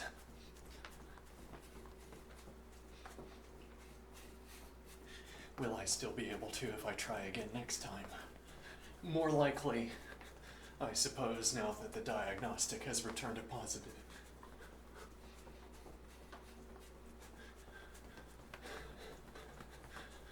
Well, and the point is, life's gotta get going. There has to be some upcoming day where,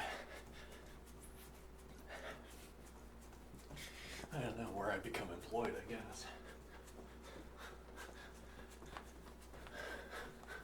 Well, and if someone said, hey, just come over here and recount your points about Wittgenstein all day in various forms until we all understand it, or something like this. Here's a job recalling what Wittgenstein was talking about. Oh yeah, I'll do that 17 hours a day. If we're all on board with the importance of Wittgenstein's observations, what would I not do to try to convey them again? But we're not all on board. No.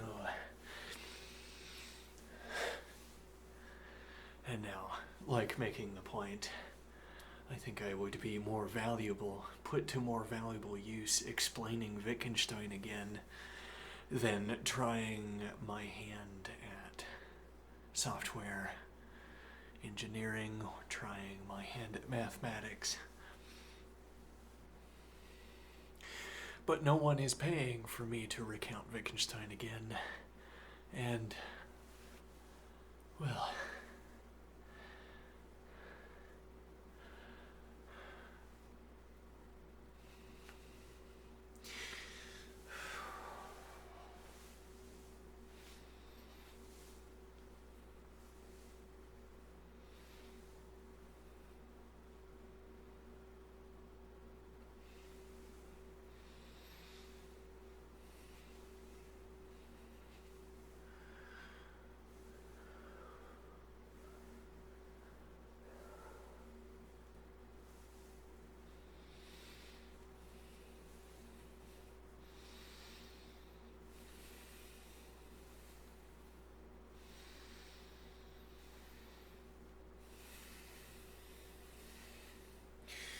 Well, so then the question is, do I want to keep practicing this, or do I want to devote this time to math or what have you? Well, it would be easier if this was more obviously... Well, when we get to the sections of this book that are more obviously about math, then it'll be easier to justify spending time thinking about this. Because, well, yeah, again, part of the reason I wanted to have this segment of thinking through Wittgenstein, thinking through the remarks, is that Wittgenstein's examples will map to some of my uses of math. I will be able to read some of the remarks as remarks on my own engagement with math, my own particular engagement. As in, yesterday we were thinking about the quantification. We were thinking about the quantifiers and their role in logic. And this remark by Wittgenstein strikes me as particularly salient to this question. E.g.,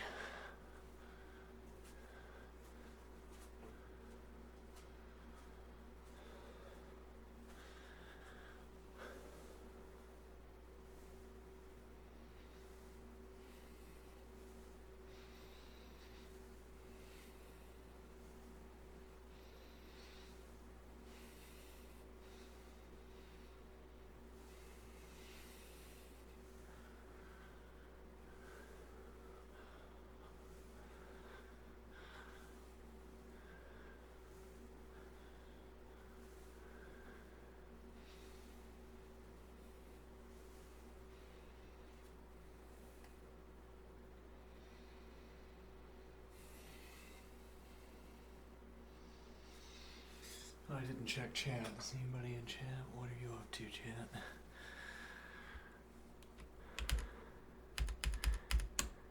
No, alright.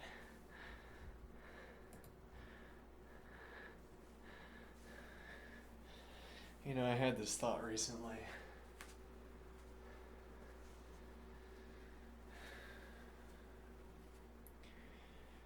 When I remember having a thought,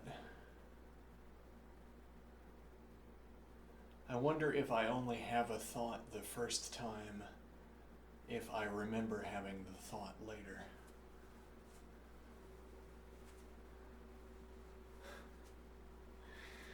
Another one of those imponderables.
I think a lot of the time we end up reclaiming. A lot of the time we end up clawing back some time. A lot of the okay. The hour of playing video games, an assessment. Yesterday I played video games for an hour after I got off of streaming.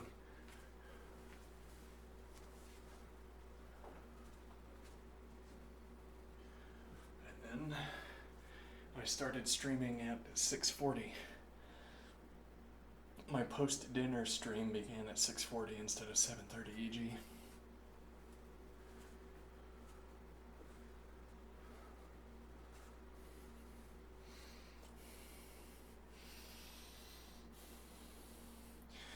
The point being, it's easier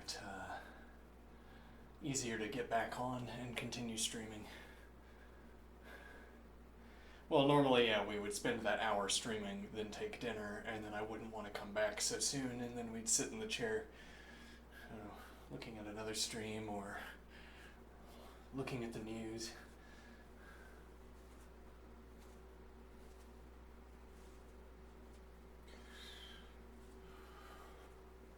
Now we spend the hour playing video games, reaping cognitive benefits of sustained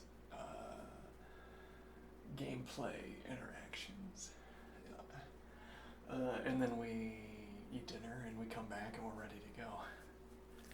Maybe.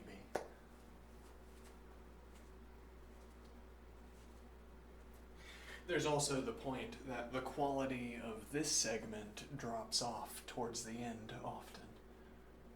If I had to go for another hour in this segment, well, now, I mean, my stand-to-itiveness here is a little bit diminished by anticipating that we would sign off and play video games. So, as it were, I came less prepared than usual. But, yes, if I had to go another hour, albeit in this colored circumstance, I would be at a loss for things to talk about or do.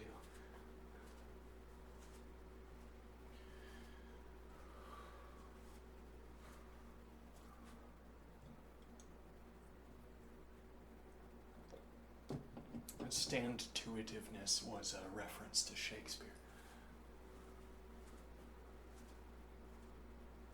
Could have been anyway.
Yeah, what time is it?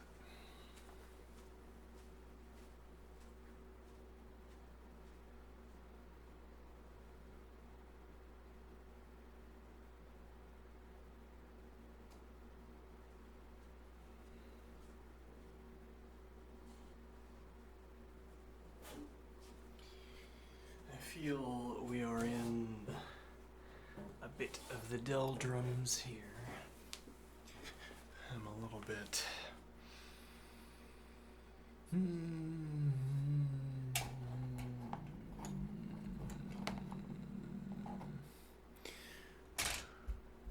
little bit off.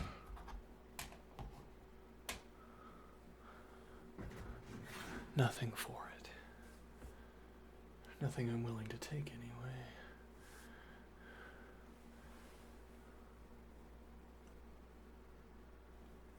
Alright, we'll see you later. I'll be back for axiomatic set theory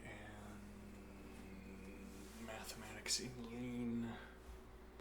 See you soon.